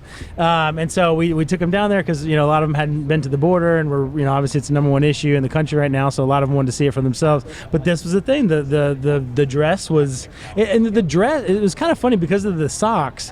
It felt like they were trying to be like baby boomer old dudes, like the way that it was like the short shorts. It's very like a dad. It was very dad-like, the short shorts and You're the telling me baby they were boomer down there socks. wearing like New Balances, like the white New Balances? Yeah, thick white tennis shoes, very very trendy for a Gen Z. Very dad core. I definitely saw it. See, I told you these kids, the brain rot's infected. You're down with the kids, yeah. No, I wouldn't claim that. Well, we are glad that you came over and thank you so much for invaded our having me. space to talk to us a little bit, so we can get a little bit. walls here, bit of True. Exactly. A little about diversity on the show than just the normal interview. So we really appreciate you coming on. Thank you so much Appreciate for you, having Hannah. me. As well as all the work you do as well. Oh, thank you so much. Okay, all right. I'm not sure. We're sort of getting to the end of the day. This may or may not be the last guest we have. So if we do, we will follow up in a little bit with the final segment. So thank you for watching. Thank you for staying tuned, and we'll be right back. And welcome back to The Right Idea, where you will see that I am in my original position for starting the show. That's because this is the last segment, the final segment, our closing segment, Derek. So we heard from a couple senators. We heard from Chairman Frank today. We heard from consultants. We heard from media. We got kind of the well-rounded view of kind of the next 4 months, 5 months, and then, of course, into the session and kind of what we think is going to be a priority and what's going to take some tough getting over the line. Your reaction to some of that today, good, bad, the ugly? Well, good. I'll definitely say the good is the uniformity and optimism that we heard surrounding school choice. I mean, no surprise. It's obviously being considered currently for the priority slate for the party platform. You met a couple people around here, kind of a minority fringe who are kind of a bit misinformed on it, but I would say they make up such a vanishingly small minority of folks around here. But everyone else was just like, oh, I just love this idea. This is how it would improve me. This is how it would improve my family's outlook. And just really hoping to have that experience that they have in so many other states. The bad, I think, is something that I'm going to have to flash back to. What Brad, when we finally got him on, was hinting at that that there may be a unifying moment, but there is a less than a non-zero chance that could get even worse, even more acrimonious. Say not only between the inter-chamber dispute, but all intra-party dispute as well, which I think would probably redound negatively to the health of the body politic here in Texas. And the ugly, I don't know. That burger at lunch was okay, but ugly. Really, none of that. I think that everything that even that folks would put in the bad section, are things that we hear, because of sincere disagreement. I would say a great example of that, even though from folks that we had here on the show we didn't hear from, is I think we're going to get some. It's going to be more acrimonious when we start talking about some of the water issues coming up, just because there exist in that space so many water solutions that, some people might be really hot on, others are really not on. And so I think that's a fight yet to come. I think there's general agreement that the goal should be making sure as many Texans have access to, clean, potable water as possible. And just getting there is going to be where all the sausage is made. I think that'll be a bit of an issue. But other than that, we just heard, for all the division and acrimony that you hear reported, generally on the policy questions, fairly unified front here. Now, granted, they haven't adopted the priorities yet fully, but I think that what we generally see is that is indicative of a fairly unified party, right, I guess. I'll second and that, or however you say it. Yes, and second, third. I'll never make it an improv, Jefferson.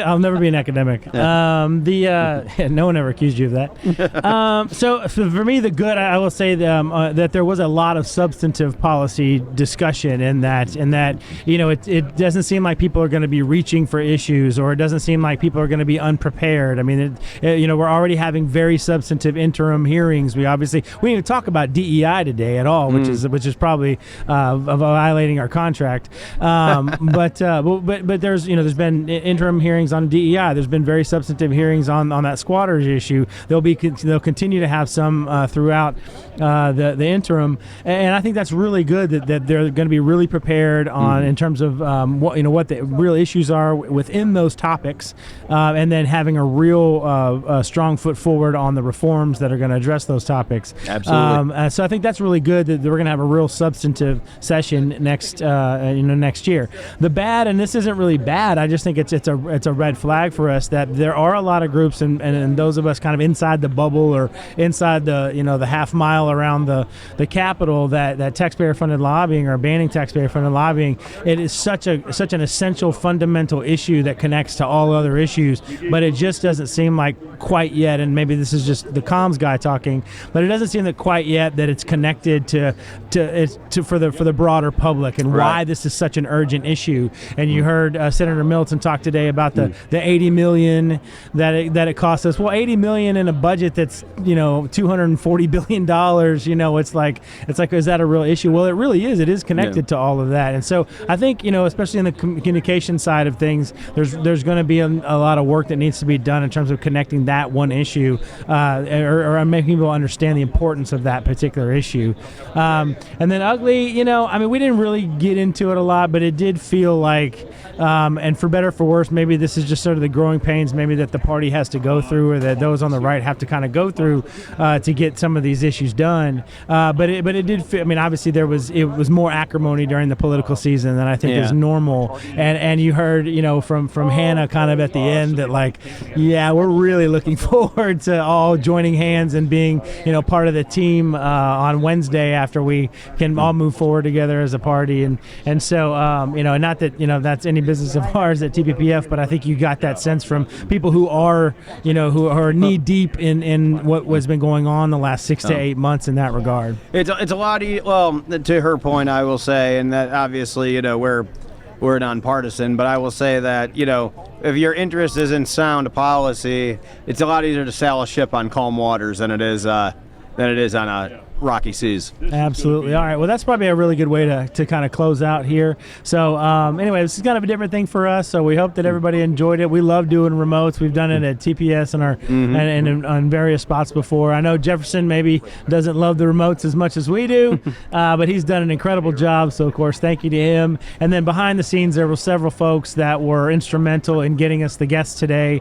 So we thank them for helping. Of course, Sam Pohl is one of those guys, Jerome Greener, another guy that folks that helped us out in that regard. And then thank you to all of our guests for coming over and spending time with us today.